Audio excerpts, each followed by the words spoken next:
皆さんごきげんよう、上川薫です。今回お届けするのは YouTube ライブ生放送回です。動画の時は一つの動画につき1テーマということに絞っているのですが、生放送においては様々な話題を取り扱っていきます。まずは私からニュースがこんなものがありますよといった話をしていくのですが、同時に皆さんからの話題も募集しています。YouTube のコミュニティ欄に募集欄というものを設けていますので、生放送で取り上げてほしいなという話題やテーマについては、ぜひとも皆さんも書き込んでいってください。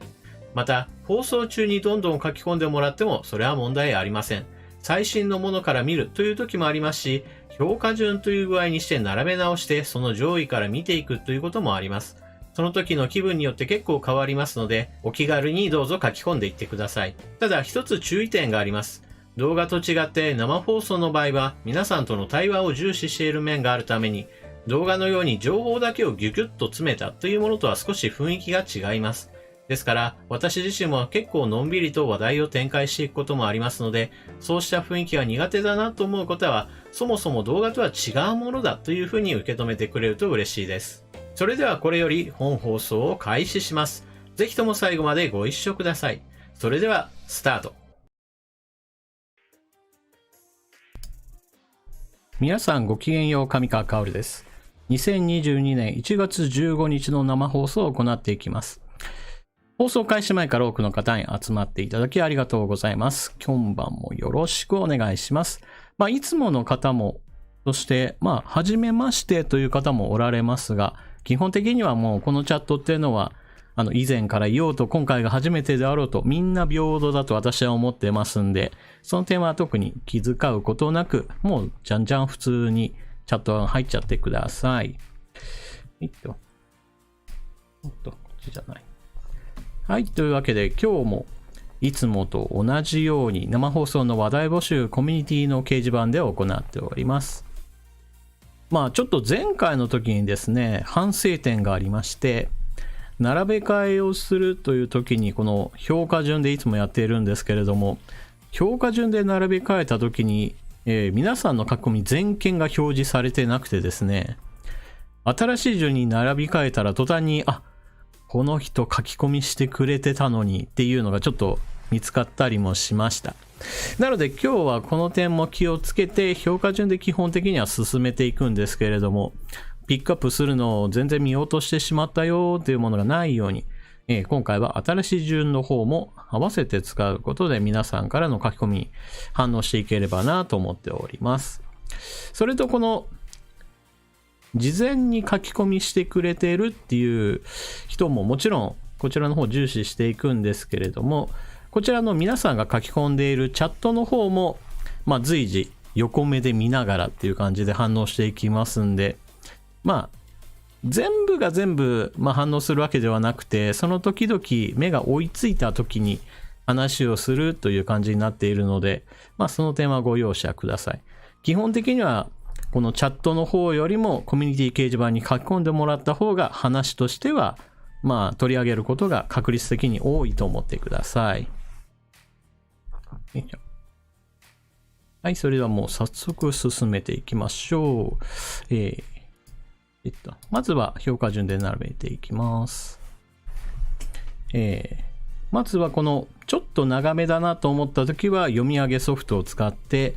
ちょっと短めもしくはすぐに読めるなといったものについては私が直に読んでいくという形になります。まずはこちら最初の1件目、吉江さんの書き込みをご紹介します。では読み上げソフト GO。 上川さんこんばんは。中国との関係を政治と経済から解説をお願いします。日常品を購入するにあたって日本製品を選ぶことが困難になっています。マデインチャイナのロゴの中で日本製を見つけたときはそっと喜んでいますが、さすがにこれだけ溢れ返っていると政治家の方が中国に忖度するのもわかります。だからといって決して良いことだとは思っていませんが、不買運動などせずにこの風潮を変えていくにはどうしたら良いのでしょうか。こちらの方コメント書き込み入っております。このようにですね、コミュニティ掲示板だと誰かの書き込みに対して誰かがまた書き込みにするというのも私は全然問題なく見ていますので、誰かが書き込んだな、よし、私は触れないようにしようとか、別にそう気遣う必要はありません。ただ、誹謗中傷などは基本的にやめてください。基本的には、いいねであったり、話が横に広がるようなコメントというのを推奨しております。コミュニティ掲示板で喧嘩が発生するのは別に私は、そこまでやらんでもっていうふうに思うので、あくまでも似たような質問、私もそう思いますであるとか、こういったことも聞いてほしいとか、そういった形で話が広がる方向に、コメントしてくれればなと思います。さて、吉江さんの書き込みですが、中国に対する日本のスタンス、さあ、経済と政治、この2つから見てどういうふうに考えたらいいかという話でございました。まず、製品という話で言うと、メイドインチャイナ。これは以前からもそうなんですけれども、基本的にはものすごい物量が日本に入ってきてます。ただし、中国に全部、なんていうかな、シェア 100% みたいな形で乗っかかってるっていうものは、そこまで多くはないんですよね。例えば、100均の商品なんかについて言っても、昔はもう完全にもう中国で全部が全部作れっていうようなこともあったわけですけれど、最近ではいろんなところに工場があって、どこかの地点が安ければそちらの方を使うよという形で、いろんな国から日本にやってくるということが、普通の世界になってきました。そういった意味では、中国に全部ではないんだけれども、でもまだまだ製品多いよねっていうことは変わらない状況になっています。で、この経済の問題で言うと、じゃあどのくらい日中貿易が今盛んなのかに話をしておきましょう。こちらジェトロの日本貿易振興機構というところがレポートを出しております。こちらはですね、ちょっと日付が2021年6月15日と、今2022年なんで、ちょっと昔の話じゃないかって思われるかもしれないんですけれども、全体の傾向としてどのような状態なのかを見ていきましょう。2020年の日中貿易、日本の貿易に占める対中比率は過去最高にということで、ジェトロの記事なので、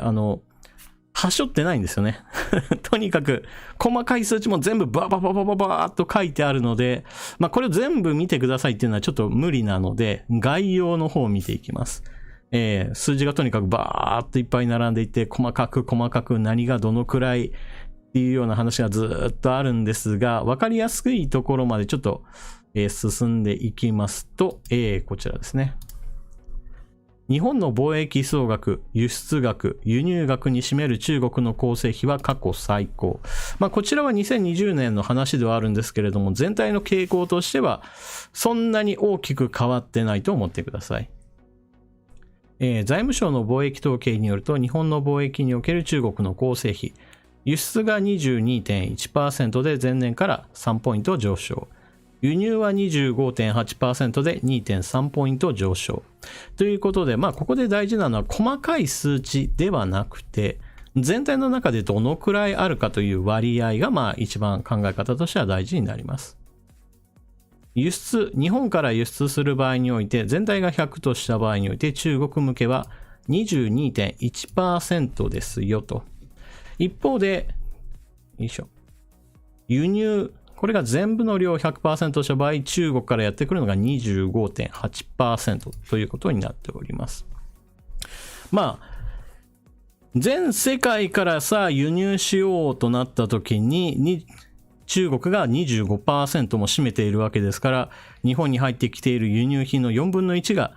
中国製かとなると、私たちがお店に行った時に、商品を見ると中国製のものが多いなっていうのは、それ当然だよねというのがこの数字からわかります。で、一方において、じゃあ中国に輸出する方も 22.1% で、アメリカ向けよりも多いというのが現状です。基本的には日本の方からはどちらかというと高額商品が中国に渡って、中国からは安いものを基本的には輸入するという形になっているので、日本は中国との貿易においては黒字を維持しています。しかし、中国とこの関係を考えると、この政治的なリスクっていうのがものすごく大きいということからも、私は基本的にはいかにして脱中国経済を考えるべきか、そっちの方向に話を持ってくることが多いです。で、その点について反論する人たちは、いやいやもう中国は輸出入ともに日本にとって20から 25% 程度なんだから、これをもう完全に切ることなんて不可能だろうっていう言い方をして、この関係を強化する方向に行っちゃうんですよね。私みたいに分散させた方がいい派と、いやいやもっと中国にガンガン乗り込んでいけや的な、そういった人たちがいる。ここにちょっと衝突があるんですよね。で、このパーセンテージなんですけれども、ちょっと待ってくださいね。今、こたつねこさんが、これは金額ベースの数値ですかっていうことなので、ちょっともうちょっと拡大しますね。はい。輸出も、輸入もどちらも、まず金額を、こちら出して全額。で、その中で、パーセンテージを割り振っていくという形になっております。なので、基本的には金額ベースでまず輸出において中国が一番多いと。日本から輸出中国ですね。で、2番がアメリカ、そして3番が韓国、4番が台湾、香港、ASEAN、EU というふうになっております。で、輸入の方もこちらも金額ベースで総額がまず出て、中国から入ってくるもの1位で、次がアメリカ、オーストラリア、台湾、韓国、ASEAN、EU という具合にしてなってます。ASEAN っていうのはいろいろな国が混ざっている関係で一つの国ではないので、ここでは一つの国としては統計としては扱っていないと。一方で EU についても同じようなもので、ドイツとフランスも混ざった状態で EU なので、これはあくまでも全体傾向ということですね。それで言うと、アメリカの一国の上には一応 ASEAN 各国と EU があるっていう形にはなっております。よいしょ。ここで見てほしいのは基本的に金額ベースで言うと、輸入の方がちょっと多いのか。ちょっとね、これ間違ってますな。よいしょ。私の認識だと、輸出額の方が多いから、日中貿易は黒字かと思ったら、このベースで言うと、ちょい赤字ですな。高額商品が中国向けで安物が日本向けっていうことで考えてたので、単純に黒字かと思ってたらそうじゃないんだなっていうのはちょっと今私も気づきました。ただ日本全体の輸出貿易関係っていうと、全体としては確か黒字だったような気がするんですけどね。ただこれは2020年だからその前のコロナ禍の影響もちょっとあったかもしれません。ちょっと字を小さくしましょう。といった具合にして日中貿易っていうのは非常にものすごい、全体のボリュームがあるという形になっております。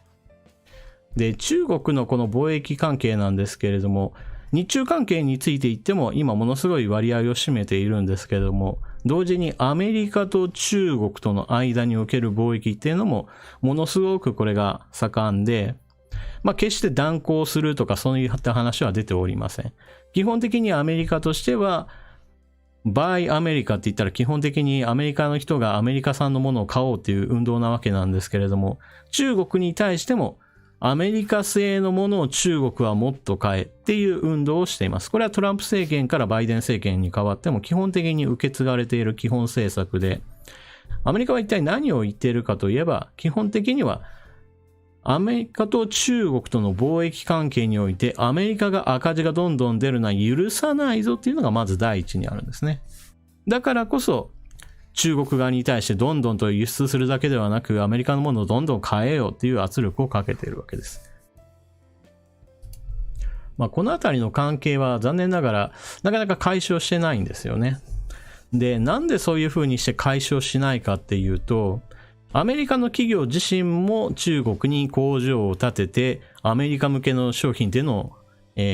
輸出しているからです。その代表例がアップルなんかですね。アップルっていうのはアメリカのメーカーなんですけれども、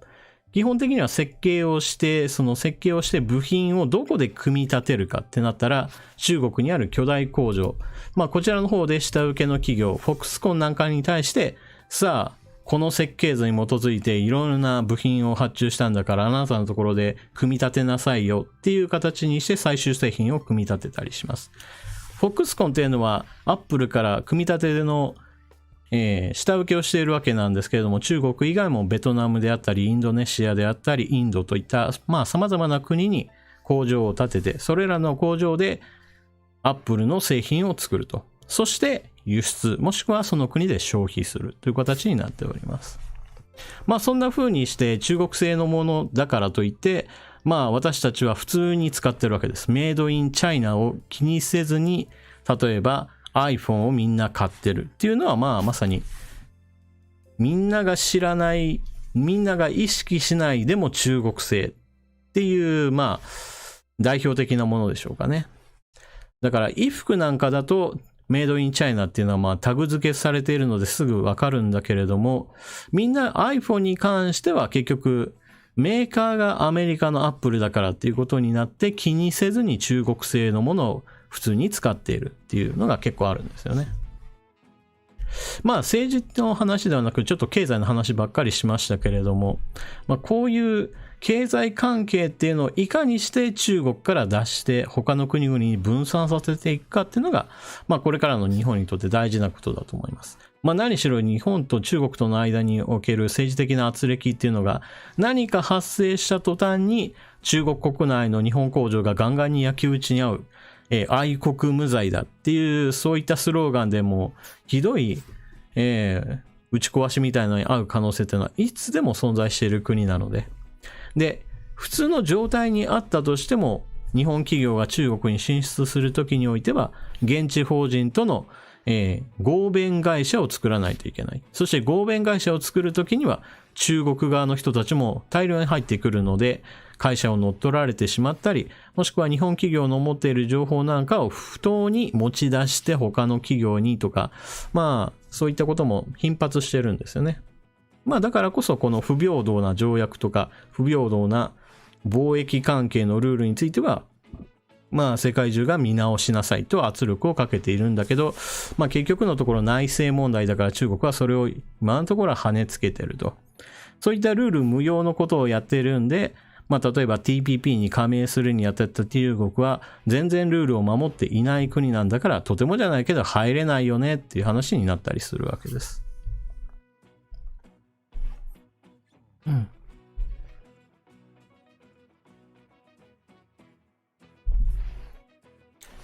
009サイボーグさんの書き込みで、食品の生産国確認は必須ですね。これね、冷凍食品を中心にして中国産のものはものすごく多いです。で、それはなんでかっていうと、今はちょっとコンテナ、船便の輸送費が上がってるんですけど、コロナ前の話で言うと、もう中国で大量に作ってそれを冷凍した状態でコンテナに詰めて、それを安くっていう形で輸入すれば、まあいわゆるお値段的に安いから、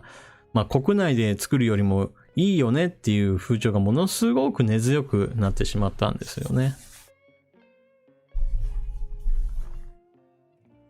まあ生鮮食品なんかは基本的に日本国内で野菜なんかはまあ消費されてるわけですけど、野菜とかいわゆる冷凍物に関して言うと、まあ必ずしも日本産でないものっていうのが、まあ結構使われている問題はありますよね。ZBV さん、外食したら一緒です。いわゆる生産国確認が全くできないやつですよね。業務用食品であるとか業務用の食材について言うと、やはりまあ値段が安ければいいんじゃないっていうところは非常にたくさんあるので、私たちが外食行った時にこれで、どの食材についてどこの国のものを使っていますかっていうのは実質的にはまあほぼほぼ確認ができないので、まあ外食したらそこにはかなりの割合で中国産のものが入っていると思った方がいいですね。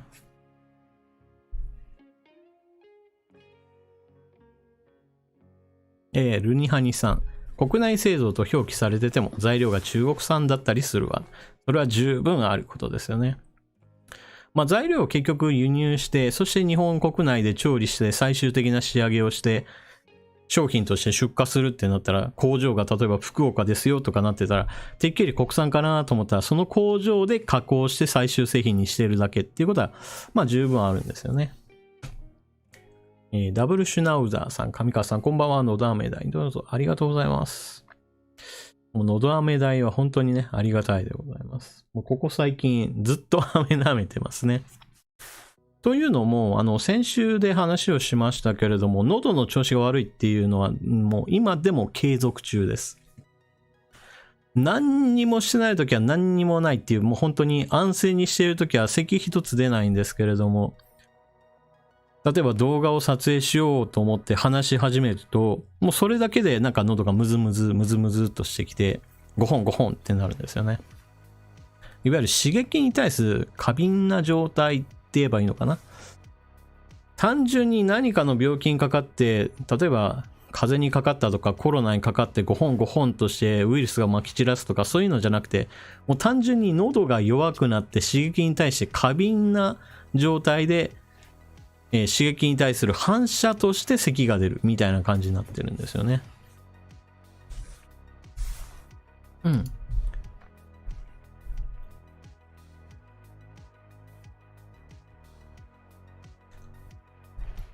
こたつねこさん。農薬まみれのイメージが脱却できない中国産野菜。今がどうなっているかっていうのは結局中国に住んでいないんでわからないんですけど、少なくとも去年の段階では中国国内で生産された野菜を中国の人が買ったら、野菜専用の洗剤で洗った上で食べるっていう話はありますよね。これは単純に農薬を使いすぎだっていう問題と、あと大気汚染っていう問題もあって、もう本当にきれいにしなければとんでもないことになってしまうよっていう話はありますよね。野菜を食べて気分が悪くなりましたっていうことは十分に起こりうると。だからといって洗剤を使わなければならないっていうのは結構しんどいなって思うんですけど、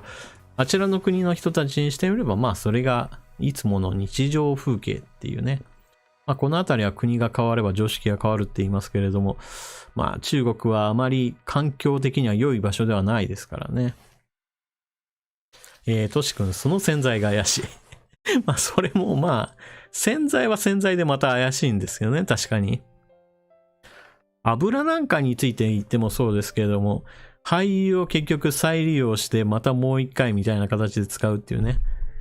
その廃油を、これはもう何年も前で今でもやってるかどうかはわからないんですけれども、いわゆる下水であるとか、汚水槽の油をすくって使うとかいう、恐ろしい話とかも、ちょっとね、常識外れの人がやってる可能性もあるのでね。兵庫かこさん、喉を大事にしてください。ありがとうございます。もうマヌカハニー様々でございます。喉を殺菌しましょうっていうやつですよね。シューマハさん、中国産のうなぎは食べれない。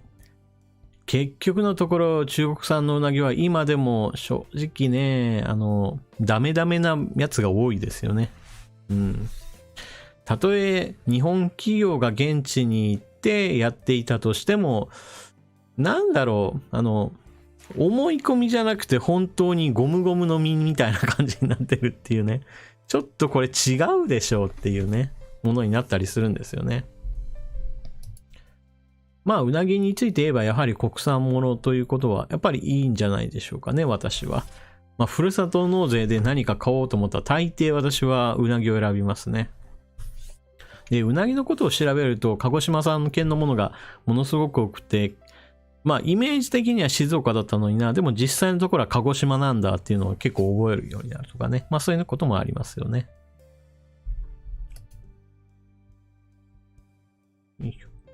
さて、まずは、吉江さんの書き込みについてちょっと話をしてきましたけれども、ちょっと経済の話がものすごくいっぱい続いちゃったので、この次は政治の話をしましょう。政治の話で言うと結局のところですね、日中友好関係を結んだ頃と、今の中国はそもそももう別物だというふうに考えないといけないと思います。昔々中国で文革があった時とか、その頃のイメージでは中国って名をくれた国だったなみたいな感じで日本人としても関係を結びやすかったのかもしれません。実際問題、日本で退職した様々な技術者や職人の人たちが中国に対して技術指導を行うであったり、ODA でお金を出して港の整備をしたりといったようなことをやっていました。でもその頃の中国と今の中国っていうのもまさに別物で、もう完全に日本に対して牙を向いた状態なので、こんな国に対して、友好的な態度を取る必要は基本的にはないと思います。じゃあどういった風な関係を持てばいいかっていうと、私はまず第一に中国の人権問題っていうのは必ず批判するべきだと思っていて、外交姿勢っていうのはあくまでも言うべきことを言った上でできた関係で話を進めればいいというふうに私は思ってます。例えばアメリカの中国に対する批判っていうのはものすごく苛烈に行われていますけれど、じゃあそれによって経済活動がストーンと終わって中国側がアメリカに対してもう全てのものは輸出しないとか言ってるかっていうとそういうわけではないわけです。先ほども経済の話をしましたけれども、今アメリカと中国との間の貿易っていうのは増える傾向で減る傾向ではありません。増える傾向です。そういったこともあって言うべきことを言った上でじゃあっていう風にして段階を踏むのが基本的にはいいと思っていて、それだけに今の岸田政権が対中非難決議一つすらまとめ上げられないのはものすごい批判のポイントです。で、これからの話で言うと、政治的に言うと、安倍政権の時にレールが敷かれたクアッド、日本、アメリカ、オーストラリア、インド、この4カ国の取り組みっていうのをまず進めるっていうのは大事ですし、それ以外の取り組みっていうのも私は進めるべきだと思っています。つい先日私はイギリスにおける議会で、中国の工作員が議会に対してお金をガンガンと流していますよ、いわゆる買収工作をしているんじゃないかなっていう動画を上げました。それと同じようにオーストラリアやアメリカやヨーロッパ各国に対して中国は様々なところで人をやっているわけですが、日本でも同じようにやっているっていうのは、ほぼほぼ確定だろうと思ってます。もちろん証拠出せやお前って言われても私は出せないので、あくまでもだろうとしかちょっと言い切ることはできないんですけれども、でもしてないと思う方が絶対不可思議な話なので、基本的には対スパイ法を作って、さあ傍聴機関、諜報機関を作って日本国内のスパイ狩りをしましょうね。スパイ狩りをしたからといってじゃあそれによって報復的な何か、経済封鎖的な関税をかけてくるかっていうとそうじゃないだろうっていうのが基本的な国際的な外交関係だと私は思っています。というのもアメリカの場合だと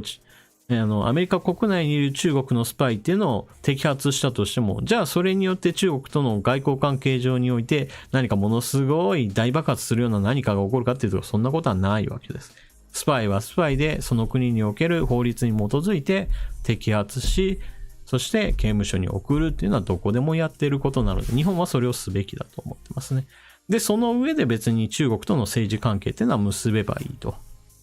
今みたいに中国に忖度して中国を怒らせたらダメだ。中国を刺激させたらダメだ。だからこの法律は作らない。だからこんな操作はしないとかいう、そんな姿勢は私は大間違いだと思ってます。こういった話をすると私がものすごい武闘派みたいに聞こえるかもしれないですけど、私の言ってることっていうのは実は国際標準的に言うとものすごい、まっとうなというか、普通なというか、なんていうかな、中道レベル扱いだと思います。そんなこともできないのかって言われてる状態だから私の言ってることがちょっと過激に聞こえるかもしれないですけれども。他の国だったらね、特に、極端に暴力的な国であればっていうのをちょっと引き合いに出す必要はないですけども、私の言ってることは実は全然過激でも何でもなく、やるべきことを粛々とやればいいんだよっていうお話をしているだけです。それぞれの国が自分の国を守るために法律を作って、その法律に基づいて取り締まりをしましょうっていう話は何らおかしい話ではありませんっていうところですね。で、それをやめとこうとかやらないっていう、むしろそういった政権の方が、あなたたちはどっちの方を向いて政治やってるんですかと非難されるべき相手だと思ってます。これじゃない。といったわけで、吉江さん書き込みありがとうございました。中国との関係、政治と経済の話、あれこれお話をしていきました。参考になるかどうかというか、私はこういう考えですよっていうのをお話ししましたね。はい。それぞれの方で、どうした方がいい、こうした方がいいっていうのは、まあそれぞれの思いがあると思いますので、まあ私の話を聞いて、いやそこはそうじゃないなとか、もっとこうすればいいのにとか、そういった具合にして自分自身の考えっていうのをある程度細かくこの部分はこうだ、あそこの部分はこうだみたいな感じでまとめていくのがいいんじゃないかなと思っております。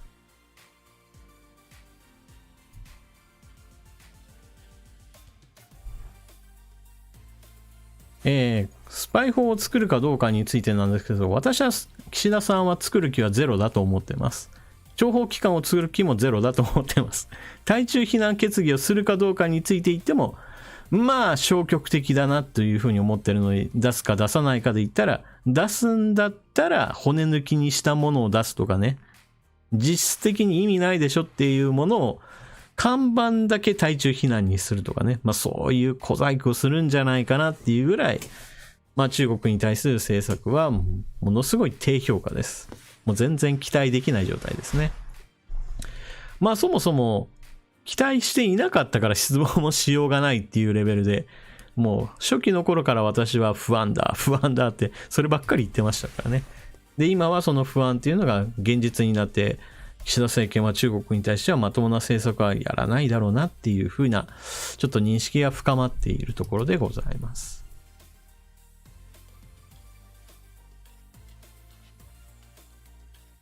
さて、次行きましょうね。ちょっとな。佐藤博美さんの書き込みをご紹介しましょう。ちょっと話は長いかな。それではちょっと長めなので、こちらは読み上げソフトを使わせていただきます。ここ数年、気候変動によると思われる災害級の事案が世界的に後を絶たず、悪化の一途をたどっているようです。昨年のノーベル物理学賞を受賞された米プリンストン大神級研究員の真鍋先生は、すでに1960年代に今後大気中の CO2 濃度上昇による地球温暖化で世界的に異常気象が起こると予測されていました。ただ、未だに地球温暖化については、金儲け目当てや政治的目的の陰謀であるという説や、逆に地球寒冷化論を唱える学者、研究家もいて、どこまでが学説なのか、本当に陰謀なのかわかりません。他にも、コロナワクチンやコロナそのもの自体の存在、過去には 9.11 テロの真の首謀者、アポロ計画にまで陰謀論者はいます。上川さんはこれらについてどうお考えですか？はい。というわけで、佐藤博美さんの書き込みも2件コメント入っております。北川さんからのコメントで、二酸化炭素を酸素にする触媒技術は開発されています。太陽光で。あの方は素晴らしいですけどっていう方は、これは、ノーベル物理学賞を受賞された真鍋先生のことですね。あの方は素晴らしいですけど、過去の栄光ですよということですね。まあ、こちらは、ノーベル賞っていうのは基本的に今すぐ、っていうようなものよりはどちらかというと何十年か前の業績っていうのが今にどれくらいつながってるかなとか、まあそういった話なので、まあちょっとその点は割り引いて考える必要がありますね。もう亡くなりかけの時みたいに渡すみたいなパターン結構ありますからね。まあさて、それではちょっと佐藤さんの話に戻るんですけれども、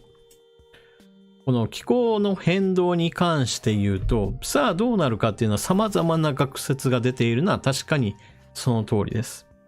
ただ、どこかで切り分けないといけないっていうポイントがあって、それは、この中で言うと、地球温暖化に関してのその金儲けなのか政治目的なのかっていう話と、なぜかごっちゃにちょっと書かれている地球寒冷化論、こちらの方を少し分けて考えた方がいいです。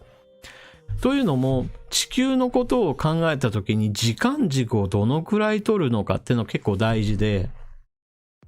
気候変動はどちらかというと、ここ数十年であるとか、ここ100年であるとか、まあ、どちらかというと短い期間を取ったもので、産業革命以前と比べると今の方が、二酸化炭素をはじめとした気候変動に影響するガスの排出量多いじゃないか論とかいうものを元にして話をしていることが多いんですね。まあただしこの地球寒冷化論っていうのはどちらかというとそれとはまた別に太陽の動き、太陽の活動が活発化するか、それとも少し弱まりますかみたいなそんなところの大きなサイクルの中での地球の変動っていうのもあるんですね。で、その中で出てきているのが、今は小氷河期と呼ばれるような、次の氷河期に向かっているであろうという、いわゆる何万年単位の時間単位の話。こちらと今の、気候変動の話は、実は、近いんだけど、ちょっと違うものとして考えた方がいいです。というのも、この氷河期が来るか来ないか論っていうのはどちらかというと太陽の話がメインになるので、地球で何が起こっていようともあんまりその影響力はないと思ってください。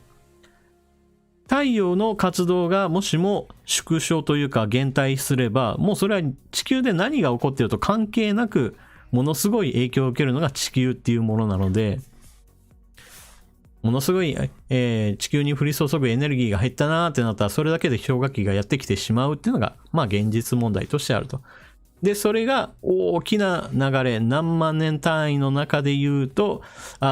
太陽の動きが少しのんびりしたな、ちょっと地球冷えてきたな、氷河期だなっていうことが起こると。なので、気候変動が引き金になって寒冷化するのとはまた別問題として、太陽の動き次第で地球は実は氷河期にサクッと入ってしまうっていうことはちょっと覚えておいてください。で、それはそれでまた切り分けた上で地球寒冷化論もう一つあります。それは地球の気候がいわゆる暖かくなることによって地表にある氷、いわゆる万年雪、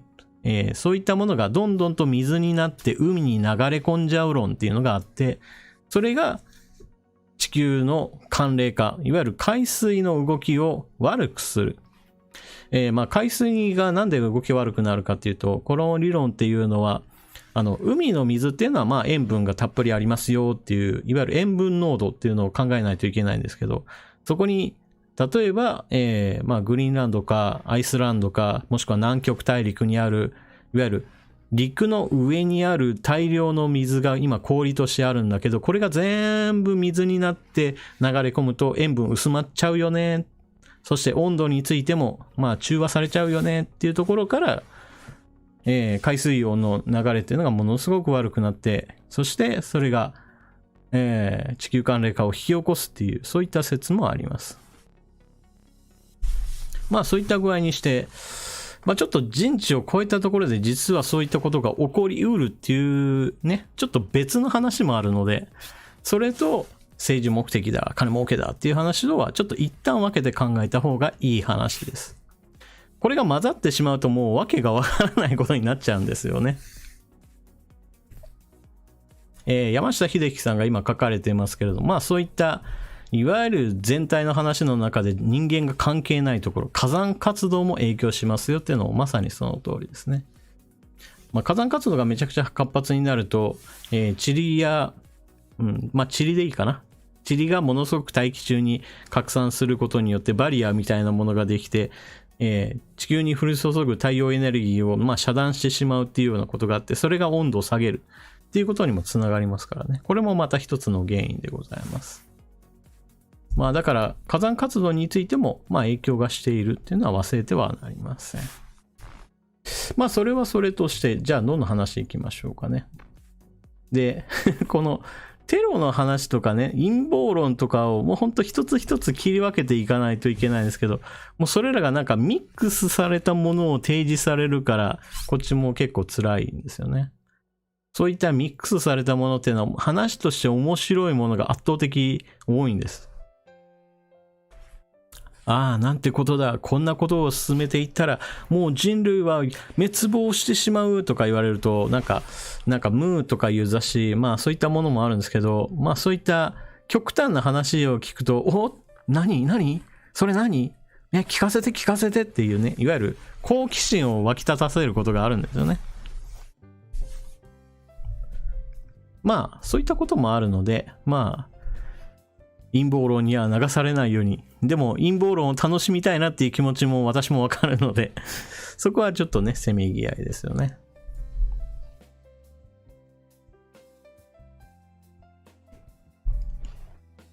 何しても今のビジネス界っていうのはどちらかというと、この気候変動対策でも経済を圧倒的に違う方向へ持っていこうっていうのが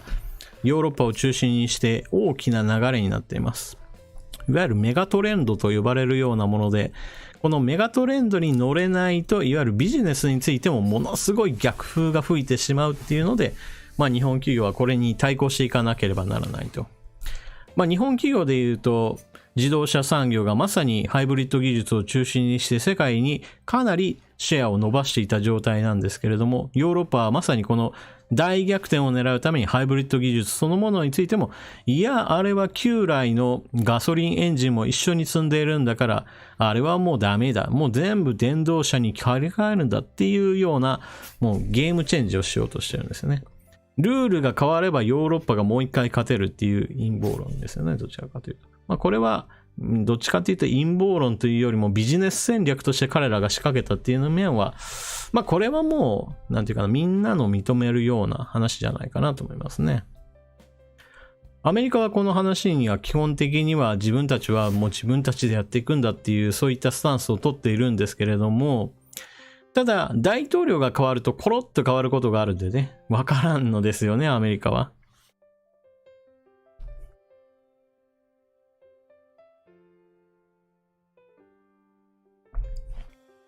この話っていうのはいろいろな、なんていうかな、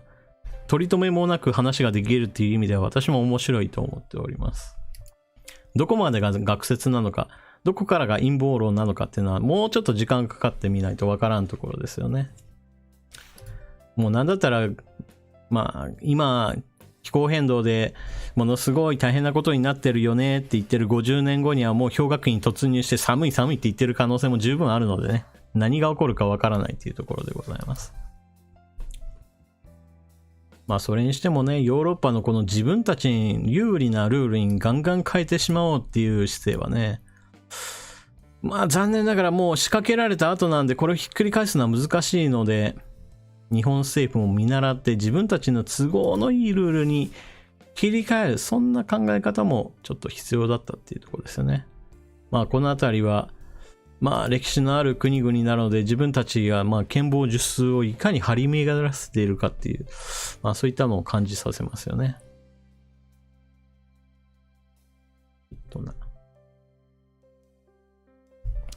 シュナウザーさん。ヨーロッパはすぐレギュレーション変えるよね。そうですよね。昔っていうと変かな。スキージャンプなんかも、一時期は日本人選手がガンガン勝ってたんだけれども、いつの間にかルールを変更して、ヨーロッパの人たちの体格に合ったルールにすることによって、日本人の、上昇、とにかく勝ちまくるぞっていうのを抑制する時期っていうのがあったんですよね。ルール、それ自体を変えられるときついっていう話なんですけれども。その他、世界的な競技になってしまうと、日本のルールを変えざるを得ないっていうものも他にもありますよね。オリンピック競技でいうと柔道がそれにあたって、フランスでは柔道のものすごい指導っていうのが盛んっていうこともあって、日本ルールよりもヨーロッパルールに少しでも近づけようとすることによって、なんか柔道なんだけど少しずつ柔術というかレスリング要素増えてきたなとかね、そういったこともあって、なかなかフランスが強豪国として成り上がってますからね。世界の柔道になるためにはこれを乗り越えていかなきゃって前向きに考えられるのか、それともルールがどんどんとあちら寄りになってしまうのをちょっと悲しむべきなのか、ちょっと難しいところではありますけれども、スポーツとしての柔道はそんな感じで、なかなかねルールも相手方に変えられてしまうっていうのはありますよね。レンさん、フィギュアスケートもルール変わった。芝コスミックベイビーさん、ちょっと名前が読めないですけど、バレエもですねっていうのがありますね。ネタミテミソネミさん、 F1 でもそうだったよね。なんという名前なんでしょう。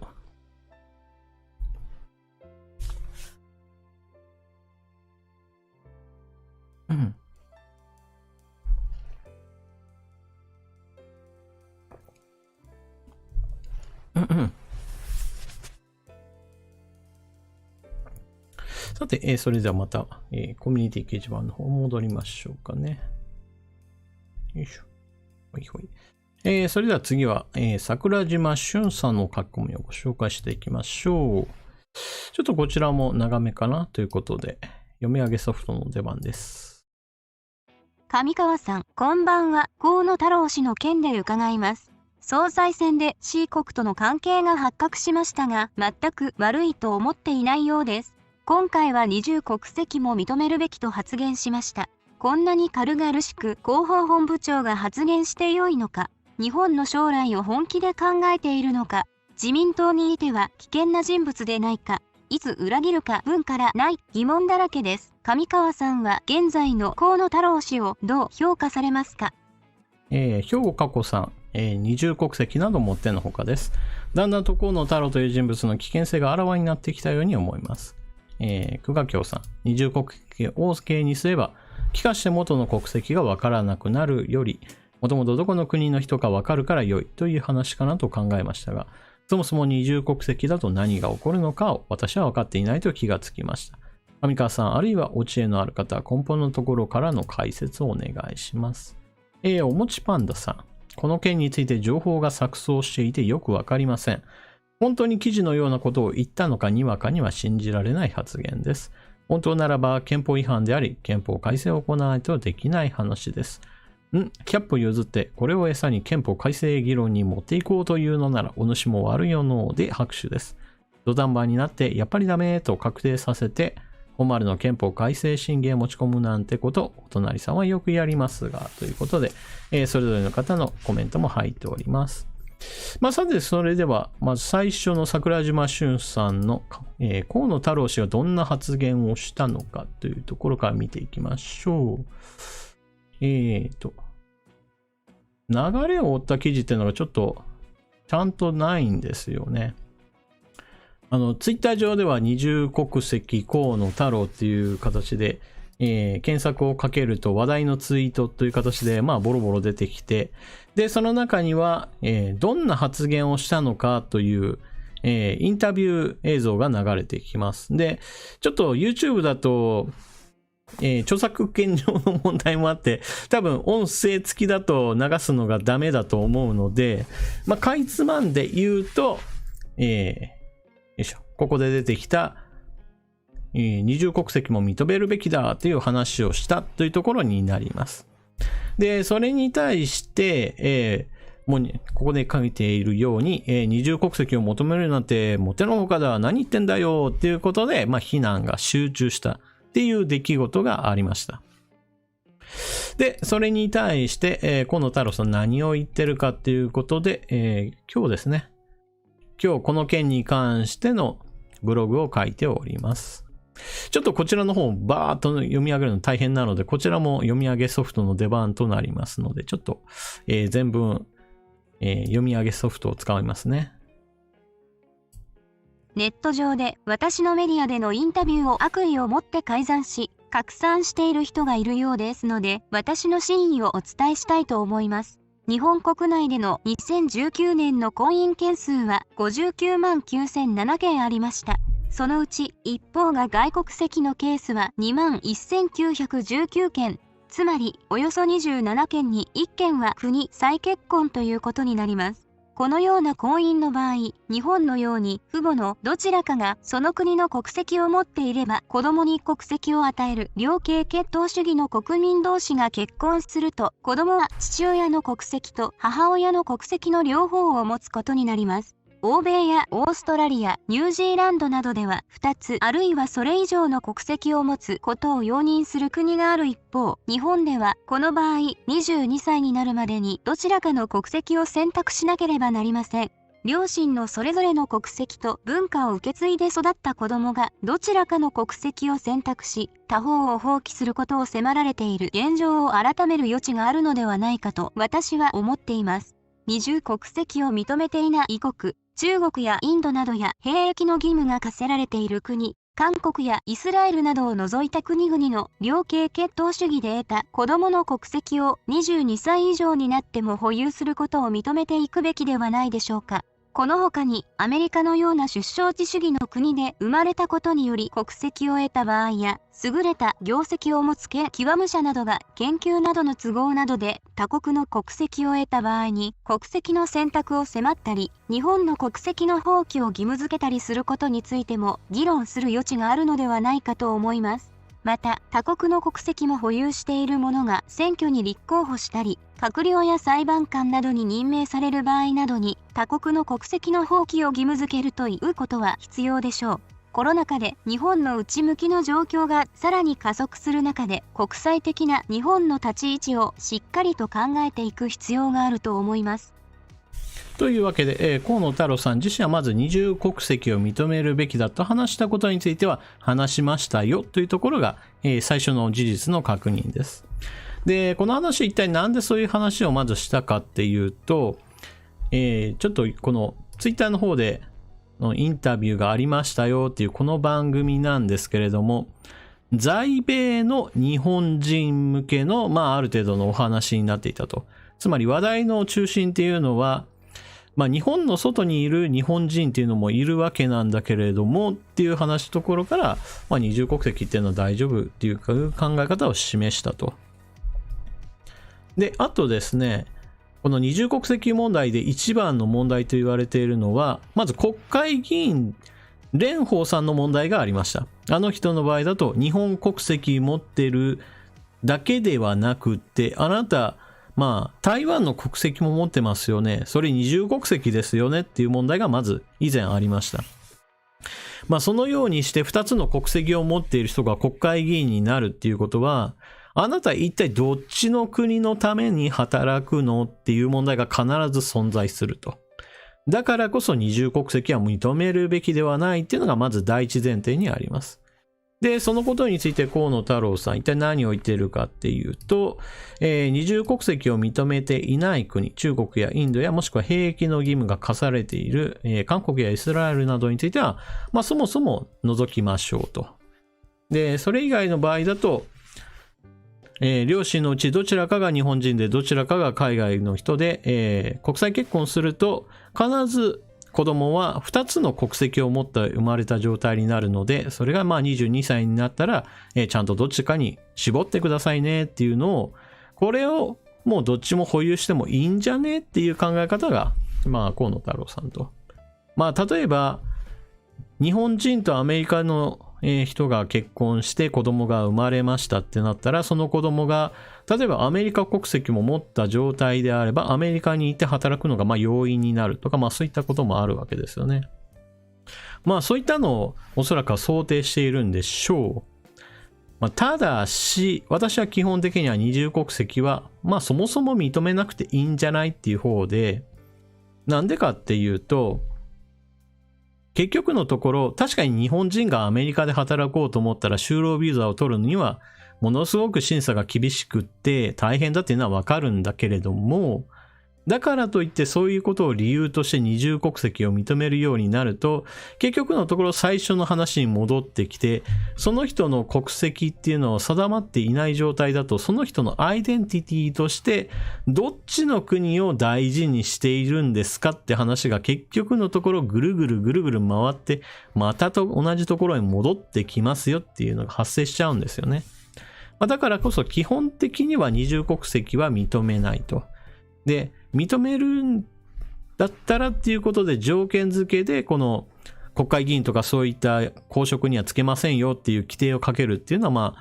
条件付けとしてはいいんだけれども、結局のところそこまで話が詳しくわからない人にしてみれば、二重国籍認めたこいつは非国民だみたいな話になってしまって、結局のところ混乱しちゃうんですよね。初めから二重国籍ダメですよから話をスタートした方がはるかにすっきりとみんなが納得できるんだから、そっちの方が断然いいじゃないかっていうのが私の考え方です。で、この、二重国籍を認めるんだけど条件付けで国会議員とかはダメですよっていう話はですね、河野さんは昔からそういった論者で、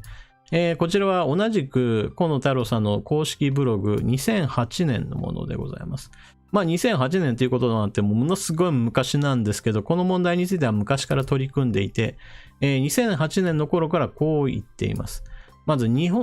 重国籍については認めるべきだと考えていると。ただしその条件として、皇族、国会議員、大臣、外交官、自衛隊の士官、判事は日本以外の国籍を保持することはできない。つまり、蓮舫さんのように他の国の国籍を持った状態で国会議員になるなんてダメだよっていうような話をしているわけですね。これが2008年の話で、蓮舫さんの二重国籍問題っていうのは、2017だったかなぐらいだったと思うので、それよりも、10年ぐらい前から国会議員は二重国籍ダメだろうって言ってる状態なので、このあたりおそらくは発言がブレているわけではないんでしょう。ただし先ほども言ったように私としては、こういった混乱を招いて、みんなの中で話が四分五裂してしまう状態を生み出してしまうので、原則二重国籍を認めないっていうところから話をスタートするべきだっていうのが私の考え方です。で、二重国籍を認める理由として、例えばですね、国際結婚が多くなっていて、で、その後、国籍を結局どっちかにするんだったら、日本を捨てられるパターンもあるよねっていうのを懸念するのは、ちょっと話としては違うと思います。というのも、少し前の話でありましたけれども、ノーベル物理学賞を受賞された、真鍋先生、この方も日本生まれで日本育ちでアメリカに行ってアメリカ国籍を取得して日本国籍ではなくなった人なわけですね。だからノーベル賞を受け取った時もアメリカ人としてノーベル賞は受け取っています。こういうことにならないように二重国籍認めてあげようみたいな話で結局のところです。いや、それは意味ないだろうと。単純にある人にとって私はこの国でもう働いていくんだっていうのを決めて国籍を選ぶ段階になって日本に魅力がなかったから、この場合だと真鍋先生はアメリカ国籍になったと。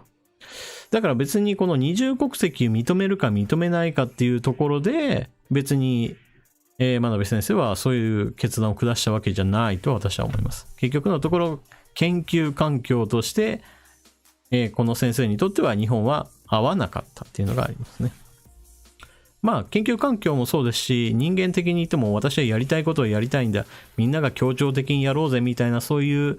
いわゆる仲良し小良し論的なところではちょっと反発があってうまくやっていけないんだっていう話もされていましたからね。そこはちょっと別問題なんですけれども、あまりですね、二重国籍問題が認めるっていうのになっても日本の人口増加とかそういったものにはほとんど関係ないと思いますね。そういった意味で、先ほども述べましたが、まず最初に二重国籍を認めないっていうところから話をスタートした上で、制度作りをしていった方が私はとっても分かりやすいと思います。で、この話をするとですね、じゃあ海外の事例どうなんだっていう人たちが絶対出てくると思うので、そのあたりについての、ニュースもご紹介しておきましょう。複数国籍容認、世界の 76%。移民や国際結婚増加で、日本はノーベル受賞者も創出。外国籍取得後も従来の国籍保有を認める国は欧米を中心に世界の4分の3に上り、日本のように一つに限定する国は少数派になりつつある。名城大の近藤敦教授、国際人権法によると、日本人が複数の国籍を保有することに対しては、外交上の保護責任をどの国が負うか明確でない。重婚の恐れがある、などの反対論があった。ただ、法務省はこれまで具体的な問題が生じた例を把握していないと説明。外国から兵役義務を課されるとの指摘もあるが、外交上のトラブルが発生したケースも判明していない。移住先の国籍を持っていないと、就労の機会が限られたり、社会保障や相続などで不利な扱いを受けたりする可能性がある。一方で、これまでの国籍がなくなれば、親の介護目的などで帰国しようとしても、簡単にできなくなる恐れもある。オランダのマーストリヒト大の調査では、かつては日本の国籍法11条1項のように外国籍を取得すると、従来の国籍を失わせる制度の国が多かった。複複数国籍に寛容な国は1960年時点では調査対象の85カ国中33カ国にとどまったとされる。しかし移民や国際結婚の増加、冷戦の終結に伴う国際的な交流拡大などにより複数国籍の保有者は増加。外国籍の取得後も従来の国籍保有を認める国の割合も増え続け、2020年に 76% に達した。日本国籍を失った著名人も少なくない。ノーベル賞の受賞者では英国の数尾石黒氏、文学賞や米国の中村修二氏、物理学賞故南部陽一郎氏、堂が織原告代理人の中昭夫弁護士はグローバルな人材も剥奪対象となっている。日本から切り離す意味は何なのかと問いかけている。まあといった具合にしてですね、今世界の趨勢としてはどうなるんだ理論っていうのでつつかれると、今少しずつ複数国籍を認める国が増えていますよっていうニュースなわけです。ただしここにも一つ落とし穴があって、じゃあ二重国籍の人がその国における国会議員になれるんですかって言われると、ほとんどの場合はなれません。もしくはアメリカのように大統領候補にもなれませんっていう場合にして、確かに二重国籍を認めるにしてもいいんだけれども、そこには必ず規制っていうのが入ってきますよっていうのが非常に多いんですよね。なのでこのニュースもちょっと気をつけなければならないところです。で、日本の場合だとこの話題で言うと、先ほども述べましたけれども、二重国籍を認めると結局のところあなたどっちの味方なの論争が起こるっていうこともあるので、そもそも論点二重国籍を認めないっていうところから話をスタートした方が、たとえ世界の趨勢がどうなっていようとも、まず日本国内の治安とか政治を安定させるためには絶対にそっちの方がいいというのが私の考え方です。で、最後の方で出てきたこのノーベル物理学賞であるとかノーベル文学賞であるとか、そういった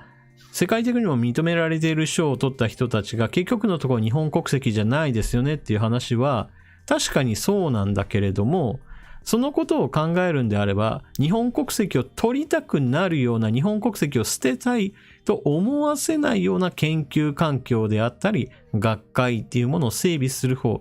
いわゆる日本にいることが魅力的だなと思える日本人をいかにして増やすことが、そっちの政治のあるべき姿だと思います。ちょっと待ってね。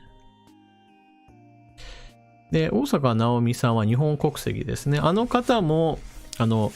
二重国籍からスタートしました。その二重国籍がスタートした理由っていうのが、両親が日本人と海外の方との国際結婚だったから、その生まれた子供っていうのは二重国籍でスタートすると。で、日本国内における法律としては22歳の時にその選択をしてくださいねっていうことになっているので、逆に言えば22歳までは別にどちらかに、決める必要はないんですよね。例えば私6歳だけどどっちかの国籍にするとか、そういう義務はありません。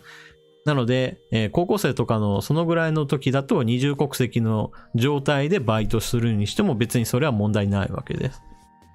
問題なのはそういった話ではなくて、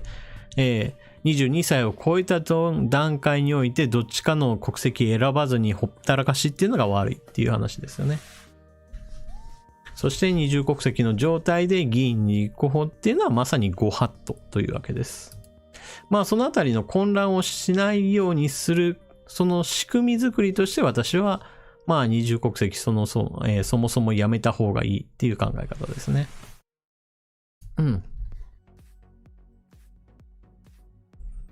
レンさんお茶代にありがとうございます。よいしょ。といったわけでですね。まず河野さんが二重国籍認めるべきだっていう発言をしたのは事実なんだけれども、そこには条件付けがある。だけどその条件付けまで細かく話はしていないよっていうところから、二重国籍認めますっていうところだけがバーンと出てきて、認めるなんかとんでもないっていう話になったというお話でございます。このあたりは河野さんちょっと迂闊な発言したなっていうのが私の第一感ですね。原則論として最初に何を言うのかっていうのは結構大事で、私みたいにそもそも原則として二重国籍を認めないっていうところからスタートするのか、それとも二重国籍を認めた上で国会議員等にはなれませんっていう話をするのかっていうのは、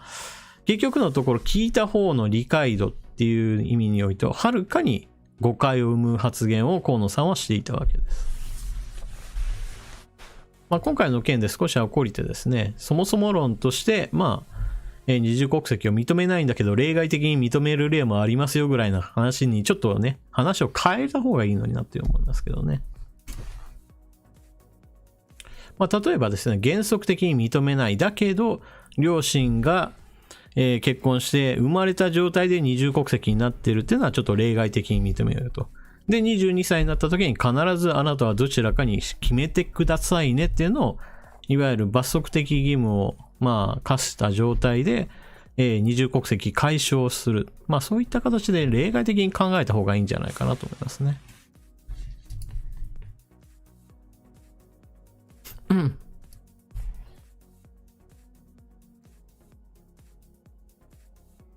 このあたりの話は残念ながら、混乱してしまったっていうこともあって、もう思い込んでる人たちにしてみると、多分この誤解が解けることはないんじゃないかなとは思いますね。うん。例えばですね、この話の以前の話として、河野太郎さんの話で言うと、親御さんが、会社経営をしていて、その会社が中国の企業との、かなり緊密な関係を築いて、日中貿易をしてますよっていうところから、いわゆる中国に対して利益、得ていることもあって、中国に対して強く言えない関係じゃないのっていうところから、いわゆる疑われている人物なわけです。このあたりですね、疑われるようなことを基本的には、清算した方がいいのに結局のところ続けてしまうっていうのが問題なんですよね。だからこそ思い込みっていうのが発生するわけですよね。たとえ問題のない発言をしたとしても、結局思い込んでる人たちにしてみれば、もう全く聞き耳を持たないような状態になってしまうので、もう一体意味においては今回の件についていても家族の行動にしても、こういった問題を引き起こしてしまう、普段の活動に問題ありだなっていうふうには思いますよね。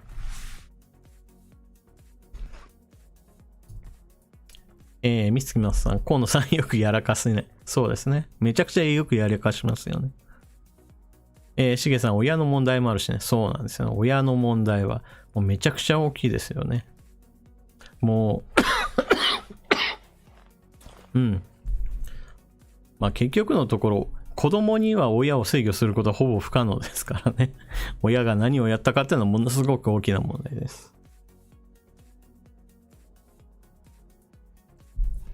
うん。よいしょ。というわけで、それっていう、うん。よいしょ。で、桜島俊さんの書き込みでした。な。うん。よいしょ。よいしょ。最後になりますかね。評価順で並べた時の一番下にあったのが、どんど焼きの思い出があればというこの一文です。正直このどんど焼きうん。うん。このどんど焼きの思い出があればって言われて、どんど焼きってなんだろうって最初思ったんですよね。で、コメントでどんど焼き、鍋か今川焼きの一種かと思ったら Google 先生に聞いてみたら全然違ったって出て、私も全く同じことを思いました。なんというか、今川焼きかなとかね。今川焼きの名前もなんかいろいろな種類があるんですよ。インターネット上ではこの今川焼き論争っていうのがあって、いやそれは何々焼きだっていうツッコミが入って戦争が起こってしまうって言われるぐらいで、それでですね、私も同じものを想像してしまったんですけれども、どんど焼きっていうのを Google 先生に聞いてみたら何が出てきたかっていうと、じゃらんのニュースが出てきまして、じゃらんの、じゃらんニュースでございます。どんど焼きとはいつもの行事なのか、そもそも何なのかっていう記事が出ておりまして、どんど焼きとは意味や由来について、どんど焼きとは小正月に行われる火祭り行事ですということで、最初私の頭に思い浮かんだ今川焼きは一体何だったんだろうっていうぐらいな、もう全然違うものが出てきましたね。佐藤ひろみさん、大判焼きとしか言わないけど、いや、これ本当に地域差があるんです。地域差があるので気をつけてください。引っ越しをして、何々焼きって言った瞬間に違うものは、なかなかツッコミが入ってくるっていう世界なので。で、確かにですね、こういった、お祭り、神事として行われているなっていうものは近所でありましたけれども、大々的にやっているかって言われると、私のところでは思い浮かぶところはちょっとなかったですね。なので、このどんど焼きっていうのを調べて、なるほど、確かに全国でやってるっていうのを、うっすらとは私も知ってるなぐらいのレベルで、思い出はちょっと残念ながらなかったですね。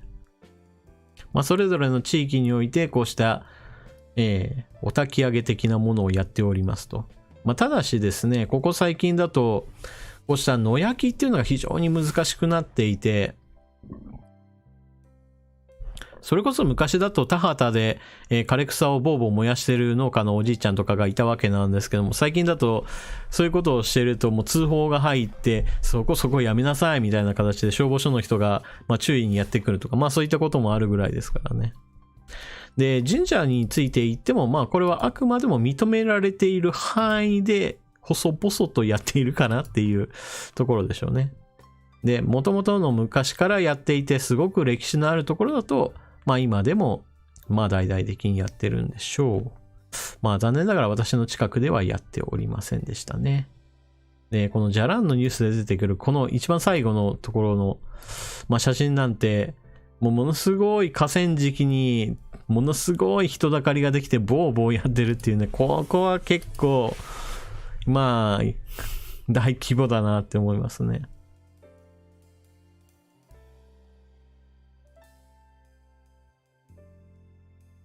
よいしょ。こういった具合にですね、皆さんで盛り上がってくれればいいよっていうものもありますので、コミュニティ掲示板を軸にして皆さんで、それは何々だよね、みたいな感じで話が盛り上がるのも全然 OK でございますので。よいしょ。よいしょ。よいしょ。こういったコミュニティ掲示板の使い方も、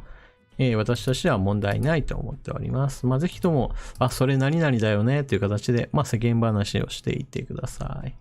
さて、それでは評価順で並べ直したやつを全部やったかなと思うので、改めて、最初の方で述べましたけど、評価順で並べた時に出てこないやつもあるので、出てくればいいんですけど、新しい順で並べ直しておきましょう。新しい順で並べ直したら、やっぱり、取り上げてなかったやつが出てくるんですよね。何なんだろう、この仕様とは思うんですけど、いいでしょう。さて、それでは新しい順で並べたらやっぱり出てまいりました。まずは009サイボーグさん。心臓病の患者さんに豚の心臓移植とニュースが流れました。上川さんのご意見をお聞かせください。ということですね。ありがとうございます。こちらのニュースですね、私も確か、ツイッターの方でコメントしたと思うんですけれども、どんなニュースだったかと言いますと、ちょっと待ってくださいね。よいしょ。どこだったかな？ちょっと昔のやつだったかな。そんなに昔だったっけな。あれ、あった。よいしょ。AFP 通信ですな。はい、というわけでちょっと見ましょう。豚の心臓を人に移植、アメリカで歴史的快挙というニュースでございます。はい、というわけで読み上げソフト GO。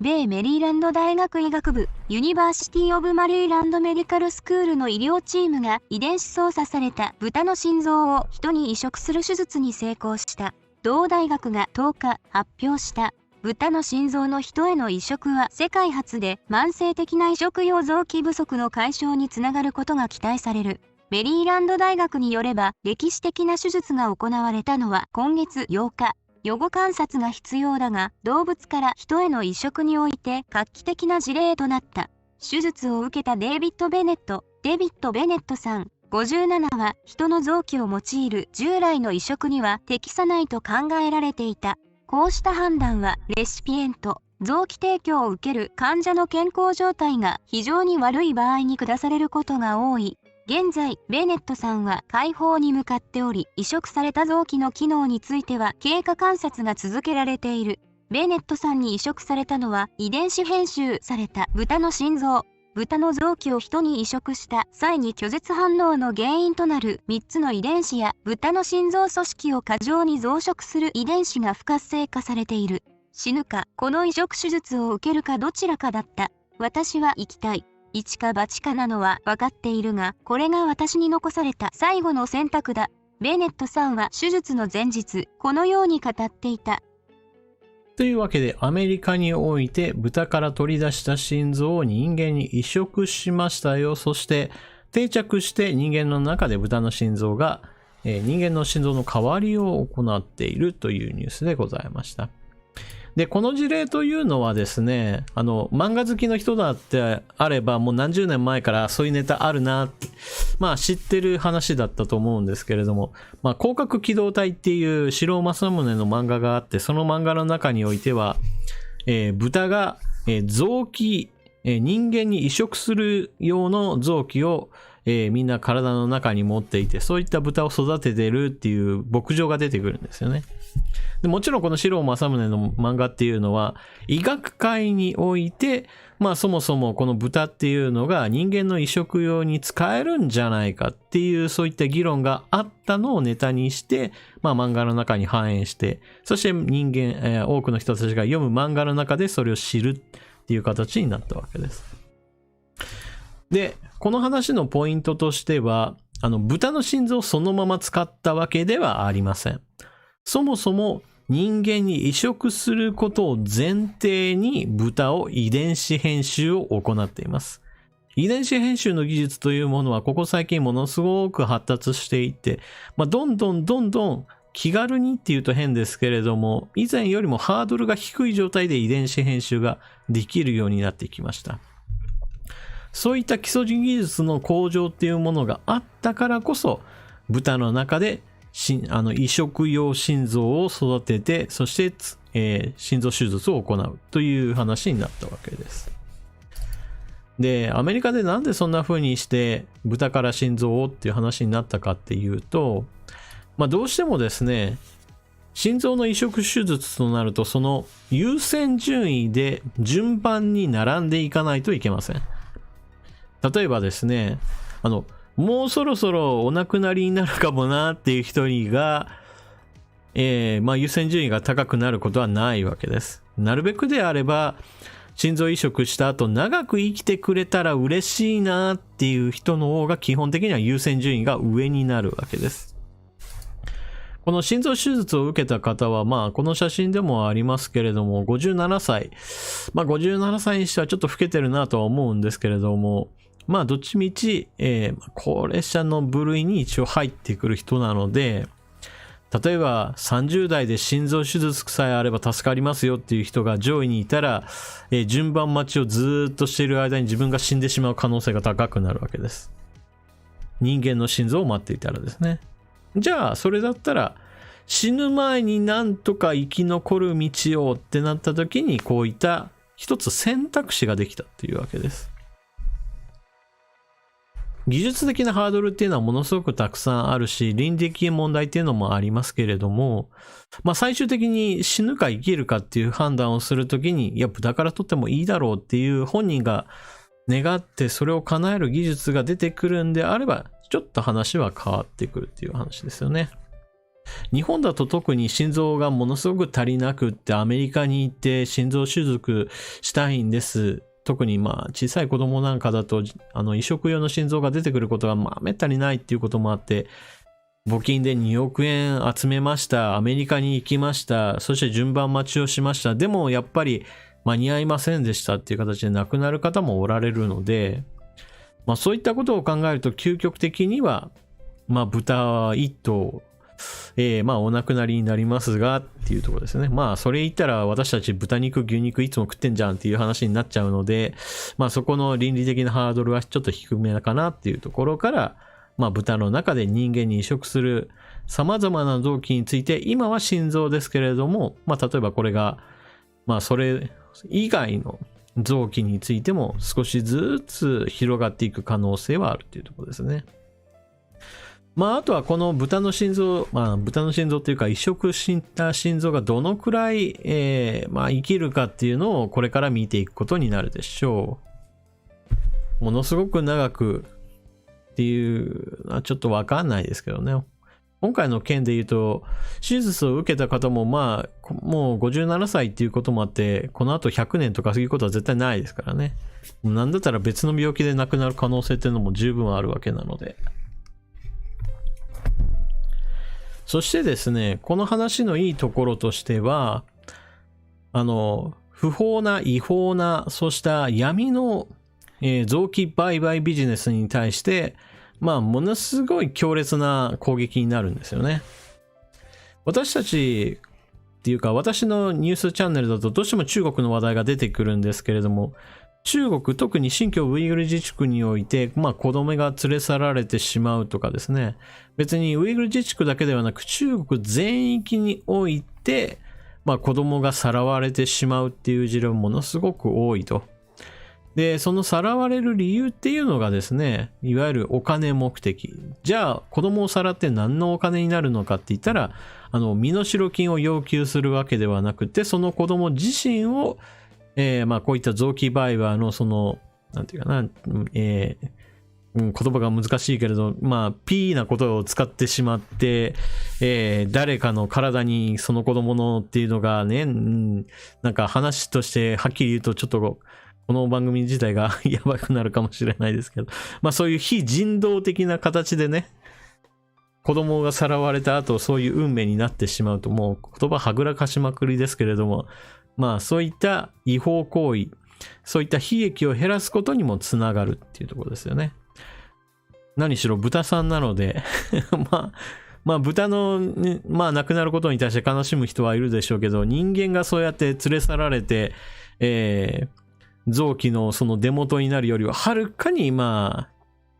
あ人道上というか倫理的には人間にとって耐えられる話だと私は思っています。まあこの話は私は基本的にはまあやっぱり人間からそうやって取られるよりは動物から取った方が私は全然いいと思っているので、基本的にはこの技術は進んでほしいと思っています。で、最終的な話をすると、別に動物の中で作る必要がない時代まで進んでほしいなと思っています。以前宇宙エレベーター、軌道エレベーターの話もしましたけれども、無重力化で、まあこういった臓器について、臓器単体で、まあ細胞培養をしていくっていう、まあ考え方が、今のところ科学者の間で話し合われていて、今はまあ全く無理なんですけれども、いずれはそういった技術を可能にすれば、豚を飼う必要がなくて、本当に純粋に臓器だけを、培養液の中で作って、その培養液の中で作って、人間に移植するっていうことが、まあ実現すると思います。もちろんこれは時間は50年とか100年とかちょっとかかるかもしれないんですけれども、まあ今みたいに何かの命を犠牲にするっていうのがなくなればいいなとは私は思っていますね。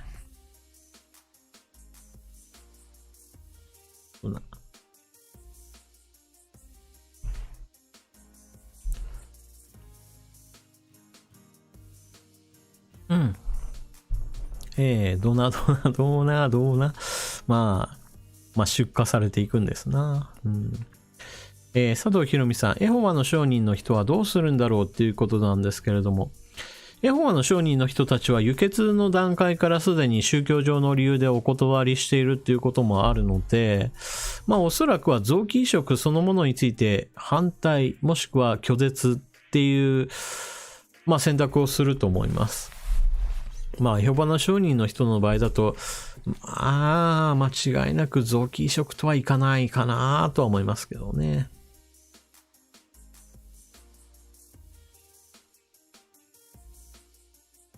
うん。ひなののさん、中国の年間交通事故死者数20万人。まあ、ちなみに日本だと今3000人ぐらいだったかな。結局のところ自動車による事故死っていうのは年々下がってきてます。これは、自動車の衝突安全性っていうものが少しずつ確実に上がっているっていうこともあって、事故が起こってもなくなるほどの大事故っていうのが減ってるっていうのがありますね。まあそれに比べると中国はどうしてもですね、高級車とそうじゃない乗ってる車のその差が大きいので、例えば中国においてはドイツ車に対する人気とか、もしくは日本車を買う人が多い一方において、そういうのを買えない人たちもいるんですよね。ものすごい低所得者向けの中国メーカーの車っていうのがあって、もしもそういったフォルクスワーゲンと中国の車がぶつかってしまうと、もう一方的な被害が出てなくなってしまうとかね、そういったことが起こるんですよね。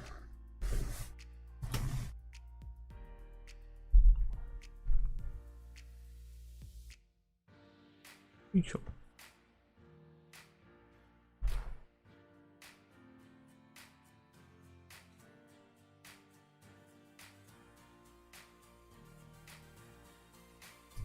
まあ、といったわけで、豚からの、移植の話でありました。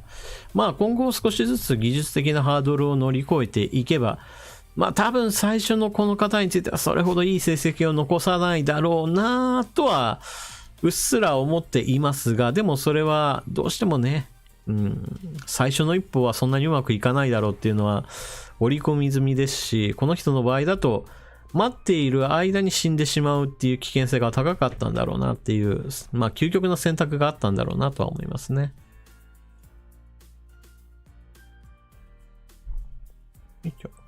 というわけで次行きましょうか。はい。はい、それでは次はこたつ猫さんの書き込み行きましょうね。ちょっと待ってください。ちょっと2つの書き込みがあって、両方とこたつ猫さんなので、読み上げソフトを使わせていただきます。上川さんこんばんは。昨年 EU が韓国産の食品から発がん性の成分が検出されたそうです。韓国に対し食品の改善を求めたそうですが、韓国は未だに改善せず、EU が韓国に対し強く食品改善を求めたそうです。日本も韓国産の食品類をたくさん輸入してますが、韓国産食品から発がん性成分が検出されたことをマスコミや情報番組で一切報道してません。上川さんはこの問題をどのように思われますか？食品衛生法でもう一つ、昨年6月に食品衛生法が改正されさらに強化されたことで、秋田県の名産品であるいぶりがっこが存続の危機に陥っているそうです。上川さんはこの問題も意見を聞かせてください。というわけで、こたつねこさんの書き込みでございました。まず第一に韓国産の食品について言うと、この発がん性物質が、食品添加物として検出されたので、EU 側から注意がかかったっていうのは、これは確かにそういうニュースが流れていました。その後においてそれが改善されていないというのはまさに韓国らしいなっていうお話ですよね。で、この問題っていうのはじゃあ日本向けどうなのかっていうところももちろん気になるところなんですけれども、このニュース EU 向けのものについては EU 側からダメだよっていう話になった時に、じゃあ日本の方どうなってるのかなっていうニュース私も調べました。まず一般的なテレビで言うとこの問題を取り扱っているところがそもそもなかったです。インターネット上でネット記事として出ているものは何件かあったんですが、その中においてはメーカーの言い分によると日本向けのものについては問題ありませんっていう形でメーカーの言い分そのものを載せているだけで、残念ながらまともな調査が行われている雰囲気はなかったです。そういったこともあって基本的には私としては韓国産の食品ってあからさまにわかるものは口に入れたくないなって思いましたね、そのニュースを見たとき。何しろメーカー側にしてみれば問題ないって言えば自主回収せずに済むなっていうのもあるでしょうから、調べてバレるまで黙っておこうみたいな、そういった黒い思惑みたいな思ってる可能性がありますからね。まあただし韓国産のものってあからさまに分かるもの、私の日常口に入るもので何かあるかっていうと、まあ正直全くないっていうのがあります。まあ、例えば韓国海苔って韓国海苔、私韓国海苔買ったことあるのっていうぐらい私の記憶の中ではありません。まあ記憶の中でないだけで、さっきもまあちょっと今日の話でもありましたけど、外食するときに、お店が何か混ぜ込んでいたらっていう、そういったものはちょっと気づかないかもしれませんけど、少なくとも韓国海苔って書いてある食品について私は買うってことはないですね。あと辛いラーメンの話、インスタントラーメンですよね。このラーメンについて私も食べたことないですよね。まあそもそも食べるものって食べたいって思うから食べるわけじゃないですか。あれ見て食べたいって思うのっていうのがね、私は思っちゃうんですよね。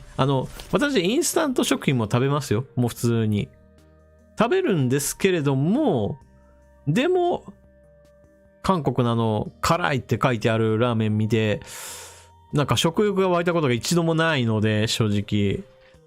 まあ、買わないよなって思っちゃいますよね。だから自分の中でなんか怪しいなとかやばいなとか、そういう危険信号を受け取るような食品についてはそもそも、なんていうか、食欲が湧かないっていうのはあると思います。まあ皆さんにこの考えを強制するわけではないですけれども、いろんなニュースを見ていると、やはり韓国の工場で作られて日本に輸出されるものに関しては、ものすごい疑いをかけるので、私としては。まあ正直、避けられるものについては、まあ徹底的に避けたいですよね。まあ少なくとも目に入った状態で、これを選択することはないと思いますね。まあ辛いものが欲しいんだったら別に、ジョロキアとかいろんな、もう超絶辛いですよ、スパイシーですよみたいなものはいっぱいあるので、わざわざあれ選ぶ必要ないんじゃないっていうのが私の考え方ですしね。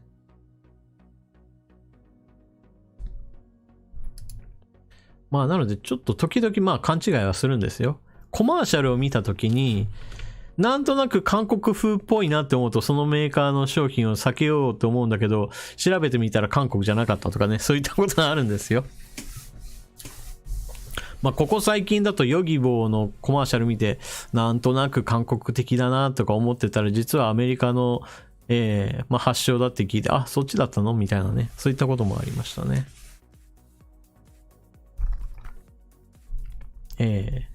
吉田由紀子さん、札幌一番塩ラーメン、味噌ラーメンが好きです。私も好きです。はい。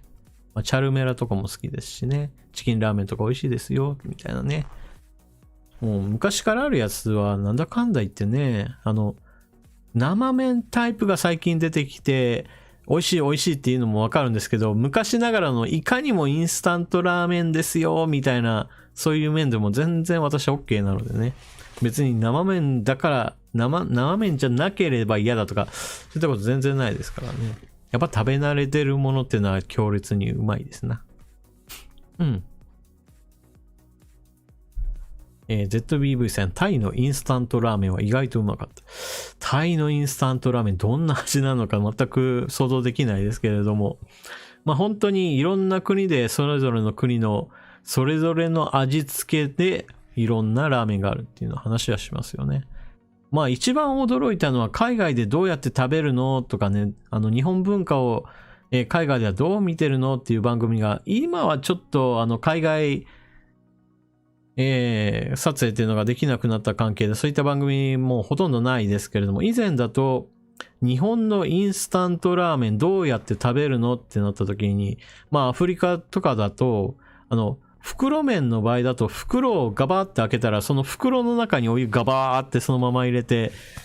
その状態で食べるのとかね、そういったものもありましたよね。ちょっとまあびっくり。まあ日本だと基本的に袋麺は袋から出して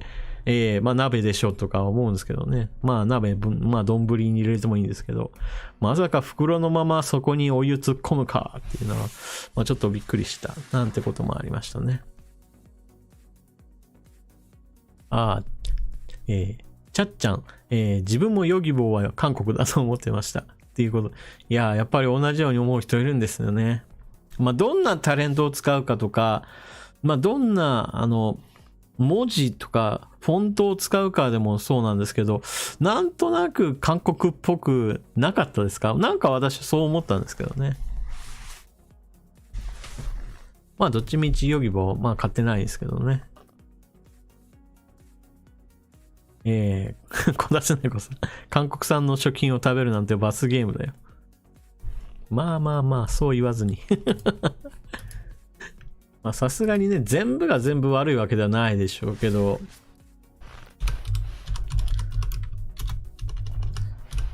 ヨギボーって何っていうのがありましたね。ヨギボーっていうのはですね、よいしょ、ちょっと待ってくださいね。ちっとな。まあ無印良品でいうところの人をダメにする、まあソファーとかクッションとかいったものの、なんていうかな、別メーカー品とでも言えばいいのかな。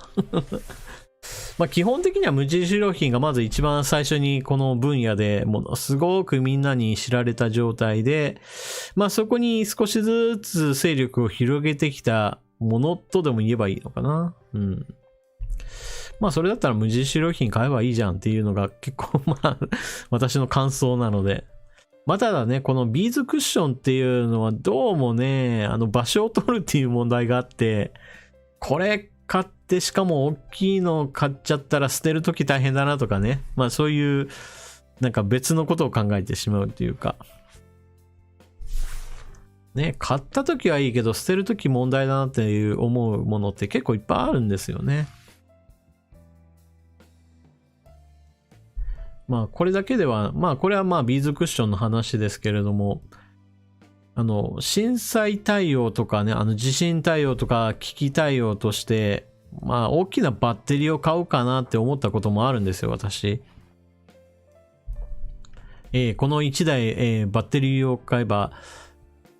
まあスマートフォンであれば、50回、60回充電できますよ。なんだったらテレビだってこのバッテリーを使えば、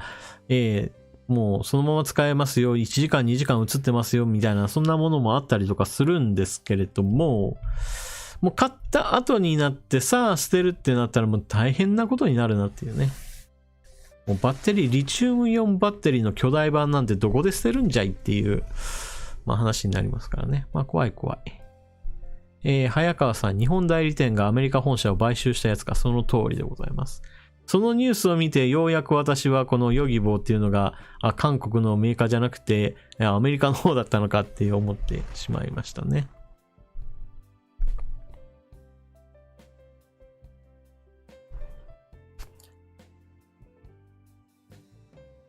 まあそんな感じで、ちょっと話はそれましたが、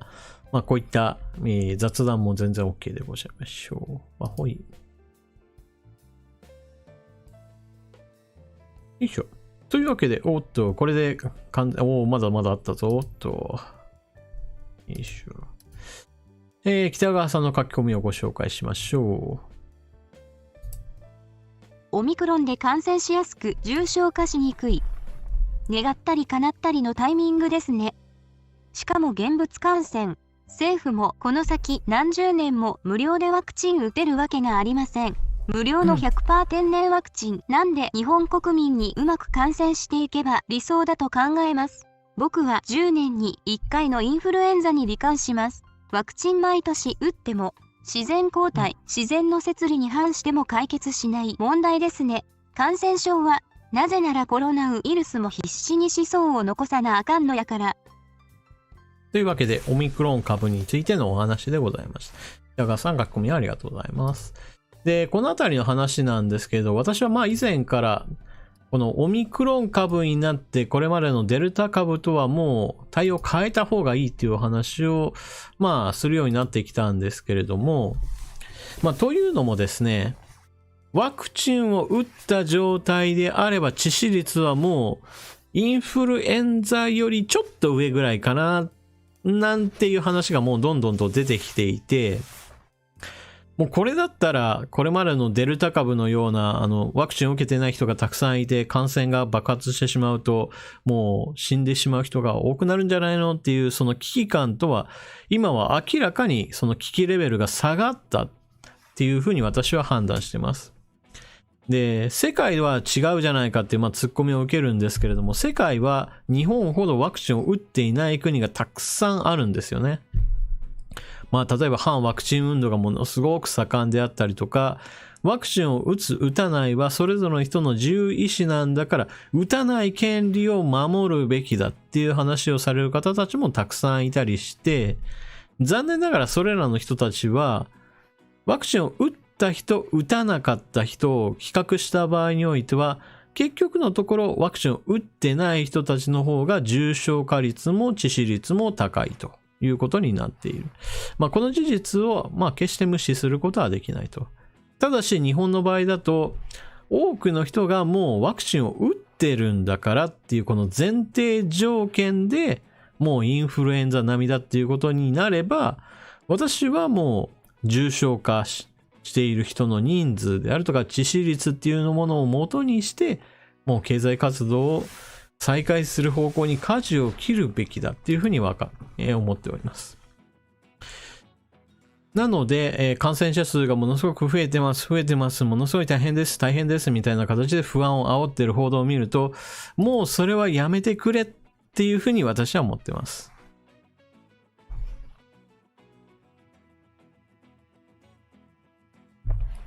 よいしょ。ところがですね、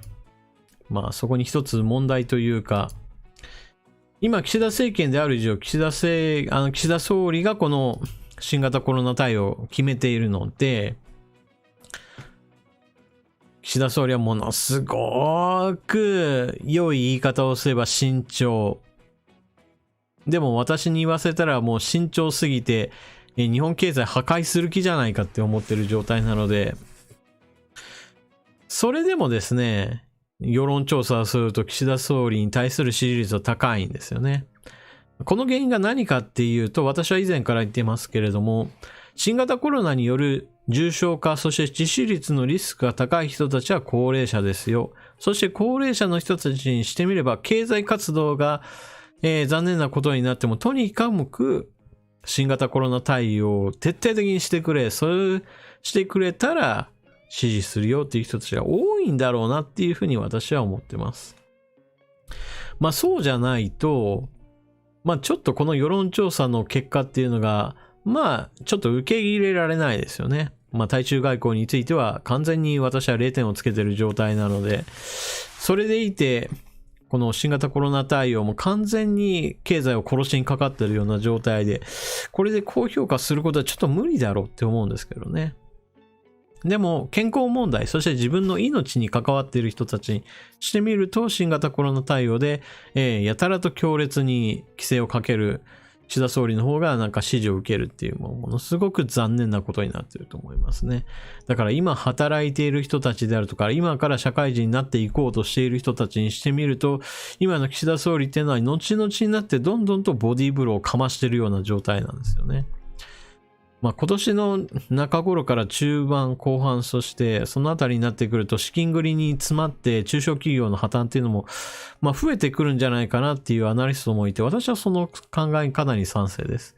結局2021年2020年っていうのは新型コロナ対応で中小企業に対しては融資のお金っていうのを結構ガンガンと出していた時期っていうのがあるので、それらのお金っていうのは結局いつか返さなきゃいけないわけなので、新型コロナ対応でそうした特別措置っていうのがどんどんと外される状況になれば、倒産する会社っていうのも増えるだろうっていうふうに思っています。総雲教さん、石橋を叩かず、石破を叩いてほしい騎士。そういったことも。ここで突如と石破さんが出てくるっていうのはちょっとびっくりですが。もうとにかくですね、重症者数と死亡者数っていうのを見ると、感染者数っていうのを見ていくと、私は明らかに政策としては間違っている方向に行くと思いますね。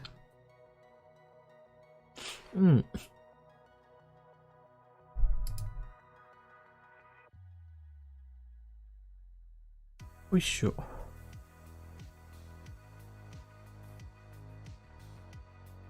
さて、というわけで、おっとっとと、まだあったぞ。よいしょ。かんですな。やっぱり評価順と、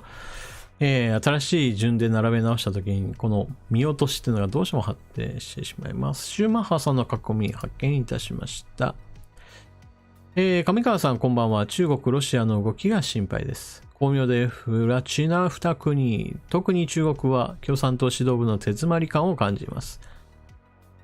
北と韓国の後ろ盾する余裕もなさそうで、北のミサイルがコントロールを失って日本に着弾なんてことも J アラート聞きたくありません。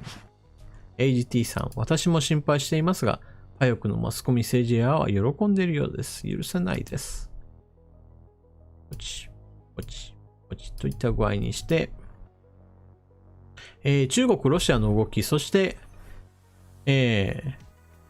わゆる半島情勢ですよね。ここ最近だと、北の方からのミサイル発射っていうのがあって、いわゆる実験がうまくいってるぞっていうニュースが伝えられるたびにも、ちょっとね、結局のところ日本ができることっていうのは今すごく限られているので、手が足ができないっていうのがね、本当に残念ですよね。で、日本国内において、じゃあそれに対抗するための手段っていうのは何かって言われたら、敵の攻撃地点を打撃しようっていう話なんですけど、敵基地攻撃能力っていう言葉でくくられることが多いわけなんですけど、そもそも最近だと、基地が撃ってくるっていうわけじゃなくて、移動発射台でもうどこからでも撃てるぜっていうような話もいっぱいあるので、この敵基地攻撃論っていうそのタイトル自体ももうちょっと、現状には合ってないんですけれども、少なくとも日本国内において、じゃあ、どこからか撃ってきそうだな、日本に向けてってなった時、それを叩くかどうかっていう話をすると、野党としては、いやいや、たとえそうであったとしても、今の日本でそんなことやっていいと思ってるのみたいな話をし始めるんですよね。これは、立憲民主党の場合だと、枝野さんの時代もそうですし、新しくなった泉さんにしても全く同じような話をしていて、全然国防についてまともに考えてないなと私は思いますよね。もう相手方の方にはどんどんと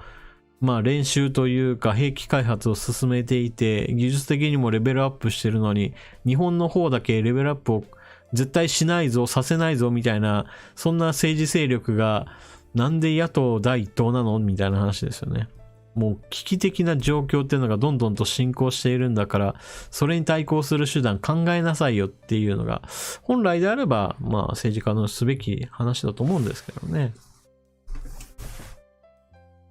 よいしょ。三月正さんがこのコメントで日本のレールガン開発も気になりますということですね。日本のレールガン開発どこまでうまくいくかっていうのはちょっとわからないんですけれども、基本的には開発して悪いことはないと思います。ただし税金がかかっているので、税金をかけた割にはものすごく使えるものになるのかどうかと言われるとちょっと難しいだろうなと思っております。どっちかっていうとレールガンよりも私はレーザー兵器の方が有望じゃないかなと思っていて、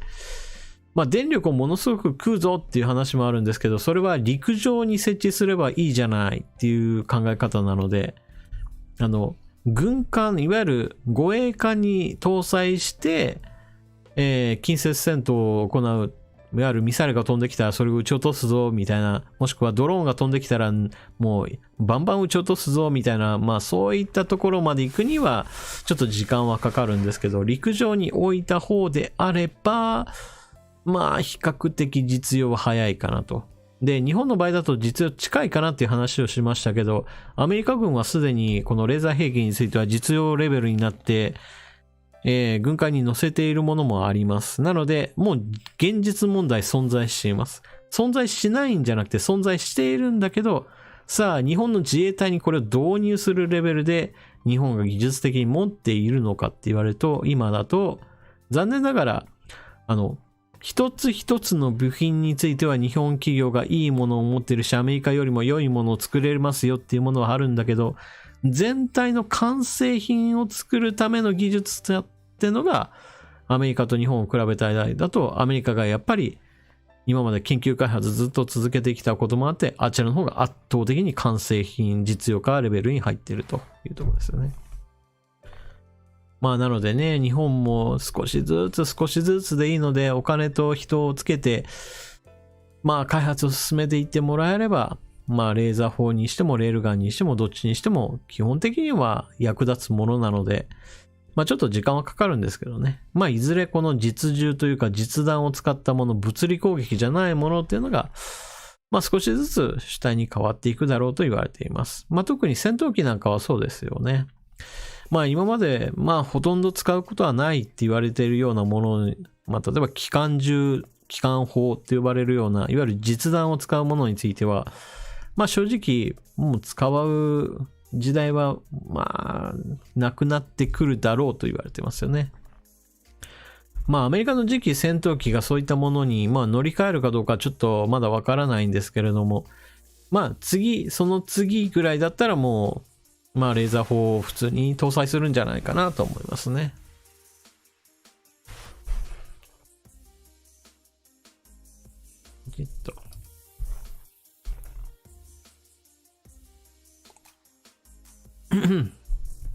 早川さん、電気に質があるのですかということですけど、電気に質があるという話ではなくて、電気をどう取り扱うかっていう、いわゆる半導体であるとか、まあ、結晶体であるとか、まあ、そういった素材技術ですよね。そっちの方で、日本メーカーっていうのがまあ結構技術力が高いんですよっていう、まあそういう伝送品の話ですよね。まあ電気自体で言えば、アメリカだと原子力搭載の軍艦とかがあるので電気問題はまああんまないんですけど、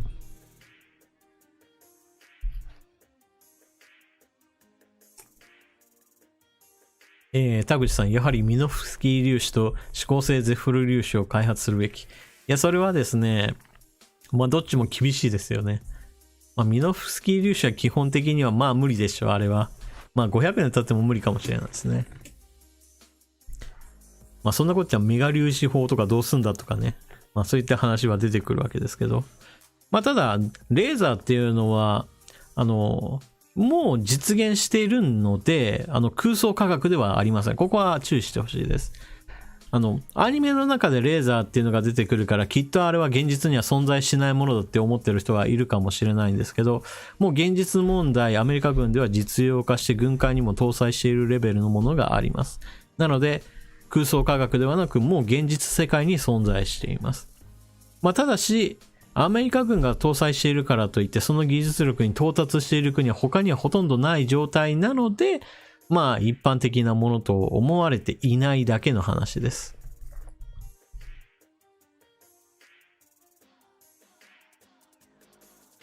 うん。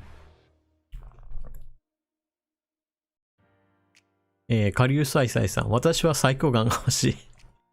最高眼はあれ、最高眼がついてるってことは、生身の腕がなくなっちゃうっていう、まあ、引き換えはあるんじゃないですか。M マットさん、メンバー代代わりでポイしておきます。ありがとうございます。ポイされたものを拾って使わせていただきます。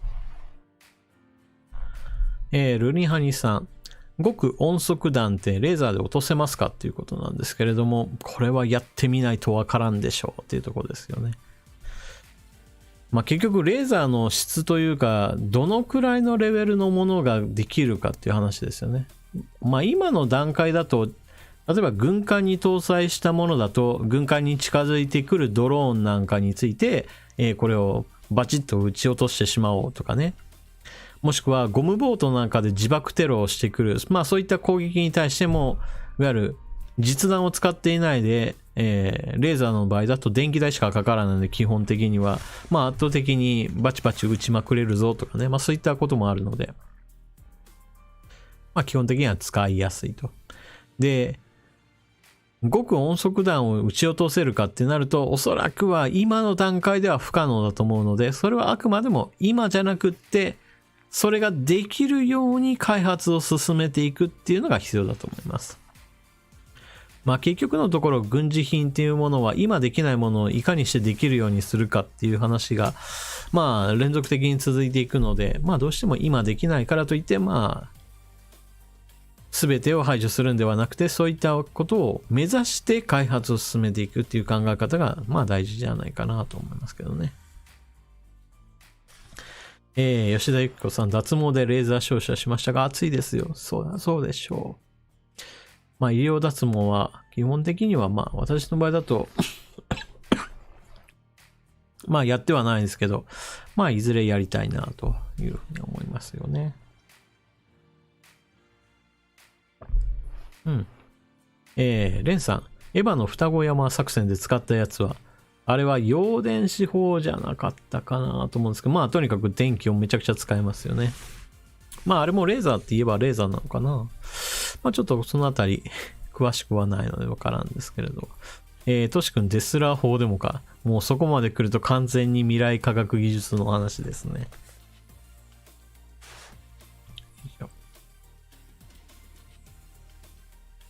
まあ、といったわけで、本日の書き込みについてはと思ったらもう一件あった。AGT さんの書き込む。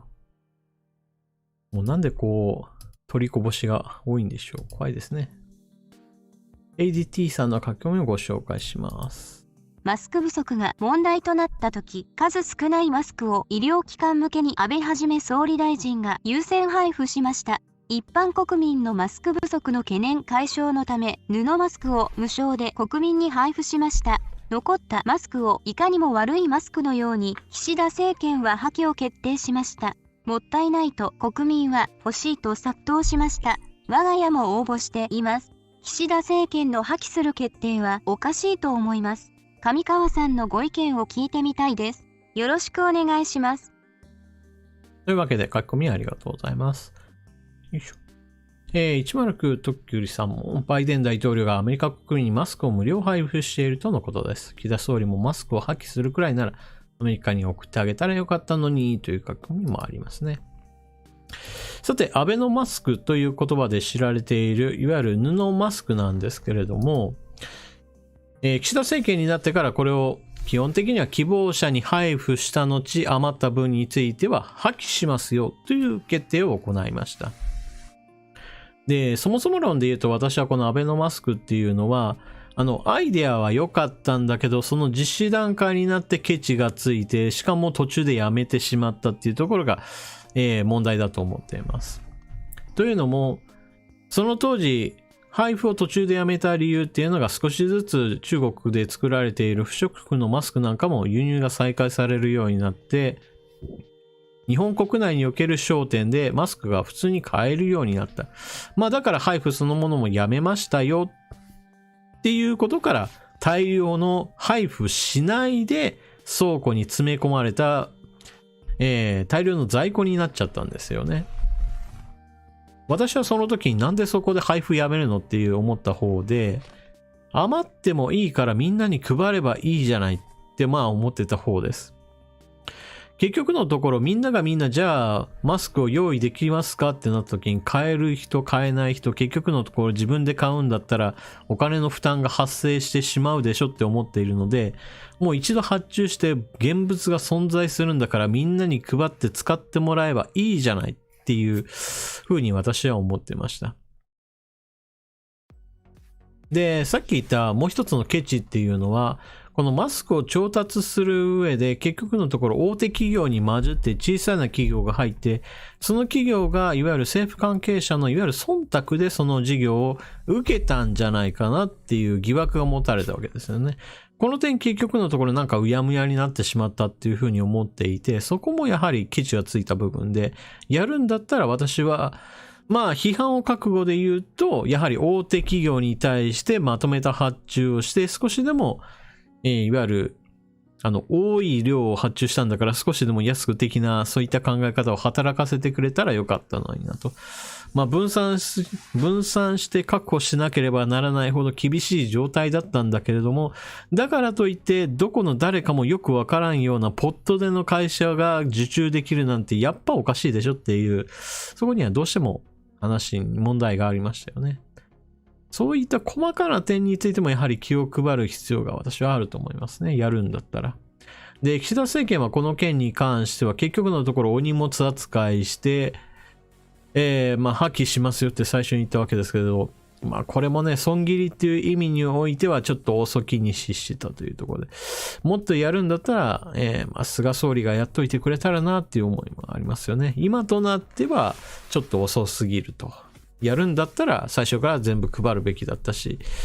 で、菅政権の時にもずっと保管してそこに保管料がかかっていたっていうのも問題ですよね。で、なんで保管料がかかったっていうと、まず最初に配る前提で日本郵便に、まあ、物がやってきたわけです。ところが途中でさっきも言ったように、やっぱちょっと今いらないんじゃないっていう話から配るのをやめてしまったと。でも日本郵便にしてみれば、うち倉庫業なんかやってないし、こんな大量のマスク預けられても困るんですけどってなって、民間の倉庫業者に対して分散して、ちょっとこれ預かっといてねっていう形で大量のお金が発生すると、保管料が。で、そうやって、負担をかぶせたままじゃ悪いっていうんで、じゃあ今度は、業者発注するんで入札してお願いねっていう形で、佐川急便であったり、どこだったかな、ヤマト運輸だったか、ヤマト運輸じゃなかったかな、どこだったか、大手企業が結局のところ、まあ受注して倉庫に積み上げるなんていうことになっちゃったんですよね。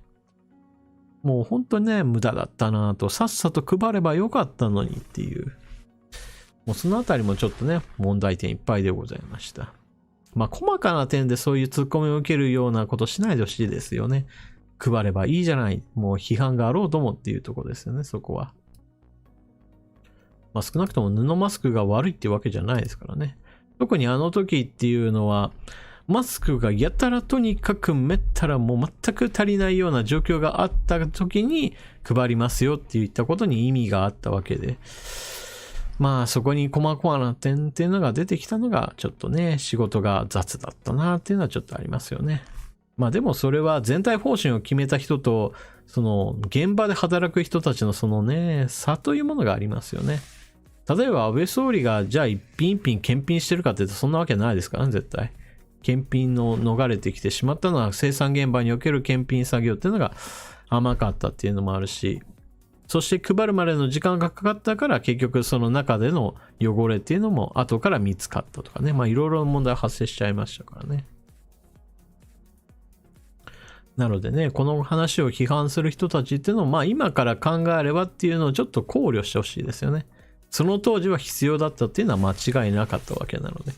そして国家が乗り出したとしてもそれほど苦労する状態だったっていうのをちょっと割り引いて考えてほしいところでございます。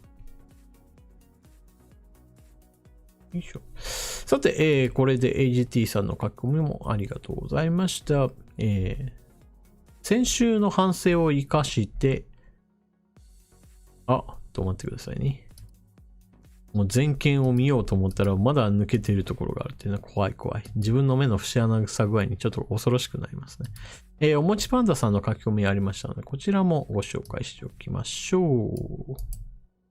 以前もこの話題があったかと思いますが、改めてお伺いします。先日も外国人が在留許可を求めて提出した難民申請を拒否した日本に対して損害賠償訴訟を起こしています内容を見ると、どう見ても難民ではなくて不法滞在者です。この件も自称人権派弁護士や国連人権委員会が焚きつけているようで、なぜこんなずうずうしいことを言い出せるのかさっぱりわかりません。昔は確かにロヒンギャやベトナム、カンボジアなどからの気の毒な難民を受け入れていましたが、その全員を逆手にとって難民ギャングが入り込んできています。日本国民の利益に反する行いを許している状態です。入管法改正が急がれますが、なぜ政府は尻込みするのでしょうか。はい。おもちパンダさん、書き込みありがとうございます。ここで問題の切り分けが必要になって、本当に難民の人と難民を装って日本にやってきているだけの人っていうのが結局混ざった状態なんですよね。で、そういった状態なので、ものすごく調査に時間がかかりますよっていう形で日本国内に留め置かれている人たちがやたらといて、そんな状態だからそれぞれの人に対する細かなケアも全然できないような状態になってしまってっていう悪い連鎖がずっと続いている状態なんですよね。まあここで出てきた問題っていうのはそもそもそうやって難民を装ってあなた難民じゃないよっていう人をさっさと強制的な送還をするっていう法律改正に取り組まなきゃいけないのに、その法改正をするときになって人権問題があるじゃないかみたいな形で、いわゆる人権派弁護士とその人権派弁護士だけではなく、政権に対する批判勢力の政治家たちがタッグになって反対運動を展開するっていうね、この図式によって、まあなんだかんだ言って法改正もしないから、ズブズブとその沼にはまっていくようにこの問題が悪化するっていうね。本来であれば政府っていうのはそうしたやらないといけないことに関しては、たとえ野党がなんだかんだ言ったとしても、通すべきものは通さないといけないだろうというふうに思っています。野党側としてはそういった話になると強行採決しただみたいな話をして必ず批判はするわけなんですけれども、でも最終的にやらないと日本のためにならないでしょっていうこういった問題をほったらかしにして法改正をなかなか取り組まないっていうのは私は全く日本の国益にかなってない話だと思います。やらないといけないことをやる。もうその上で野党が批判するんだったらその批判も乗り越えて採決する。たとえそれが強行採決と言われようとも日本のためなんだよっていうものに関してはしっかりとやるべきだと思います。で、そのことに関してなんか野党の人に煽られた国民の人がいて、今の政府は人権問題を軽視しているんだみたいなことを批判するでしょう。でもその批判に対しても真っ向からいやこれは絶対に必要なんですよっていう話をやはり根気よく説明するっていうのが大事だと思います。でもそれは法改正が終わった後でいいと思います。もうなんだかんだ言って話し合いをして説得をするんだから法改正後でいいじゃないっていう話にすると現場の状況はずっと悪い状況で続くだけですからね。さっきも言ったように難民じゃないのに難民を装って難民亡命申請なんかして難民申請をしている人たちが、溜まりまくってしまうっていうのはこの状況っていうのはもう最悪だと思いますね。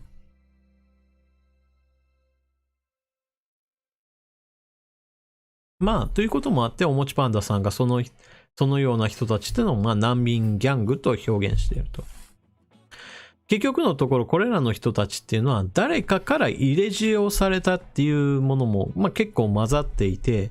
そもそもそういったことに対して、こういう手段を取れば日本ではなんだかんだ言って居座れることができるし、なんだったらうまくいったら中に入れますよ、みたいなことを手引きする人、悪いブローカーたちがいるんですよね。そういった人たちがつけ込めるような法律の穴があることがやっぱり問題の根源だと。そういった穴を一つずつ潰していて、本当に難民なのかそうじゃないのかっていうのを厳密に、調べることができる体制づくりっていうのがまあ大事でしょうと私は思います。まあ結局のところ巨大な話ではないですけれど、一つ一つの問題をさっさとやっていかないと大きな問題の解決まで取り掛かれないっていうのが今の日本ですよね。もうあっちこっちに問題が山積していて、もうどれが問題なのかわからんぐらいな状態だともうニッチもサッチもいかんですからね。もう一つ一つ問題をさっさとやってほしいところでございます。まあそうじゃないと政治家の仕事ってまあ意味ないですからね。よいしょ。というわけで、先週の反省を生かして今週は何とか全件を評価順と新着順の並べ替えをすることによってお話できたんじゃないかなと思います。わあ。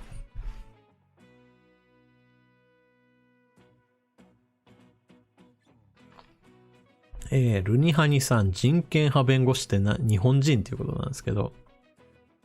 これね、日本人のこともあるんですけれど、日本人じゃないこともあるんですよね。これもまた別の話ではあるんですけれども、弁護士っていうのは別に日本国籍じゃなくてもっていう問題があるんですよ。日本弁護士会の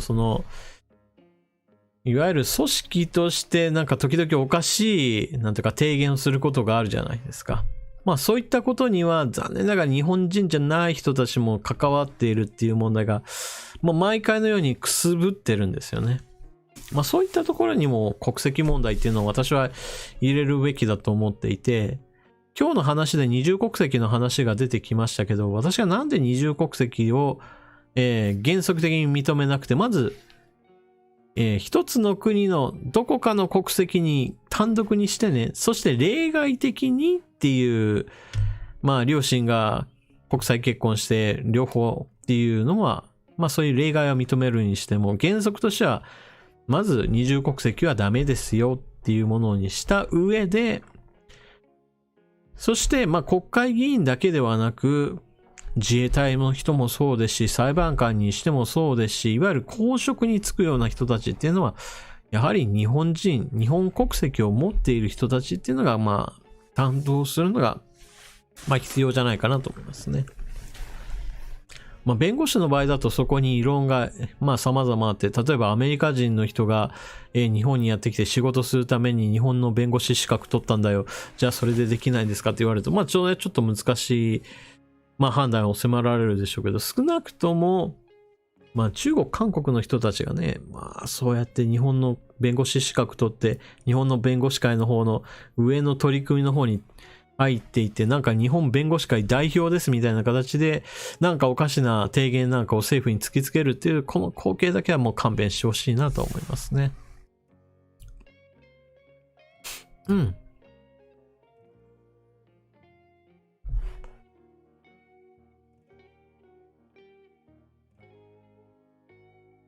まあ、といったわけで、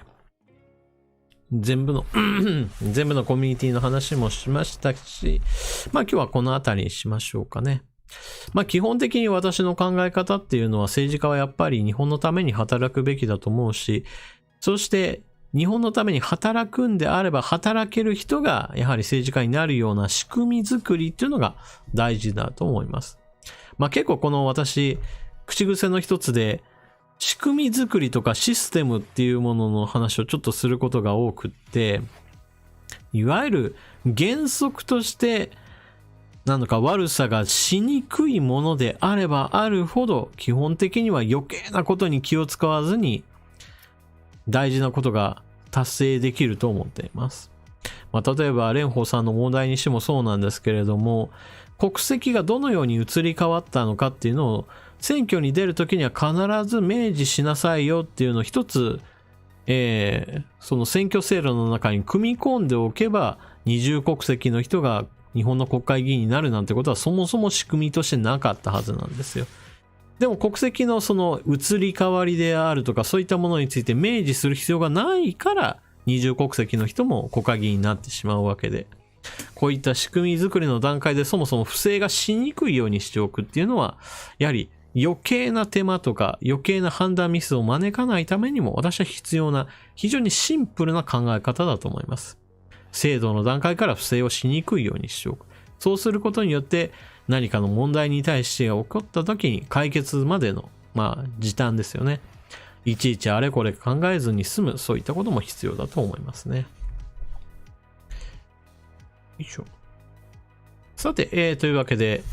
2022年1月15日の生放送はここまでといたします。というわけで、本日は皆さん最後までお聞きいただきありがとうございました。私の生放送というのは基本的にはこうした時事ニュースであるとか政治ネタっていうのがもうふんだんに盛り込まれていることもあって、私の意見を聞いてもいやいやそうじゃないだろうって思われる方もいますし、またもっといい案私は持ってるんだぞっていう方もおられると思います。なのでそういったことも加味した上で、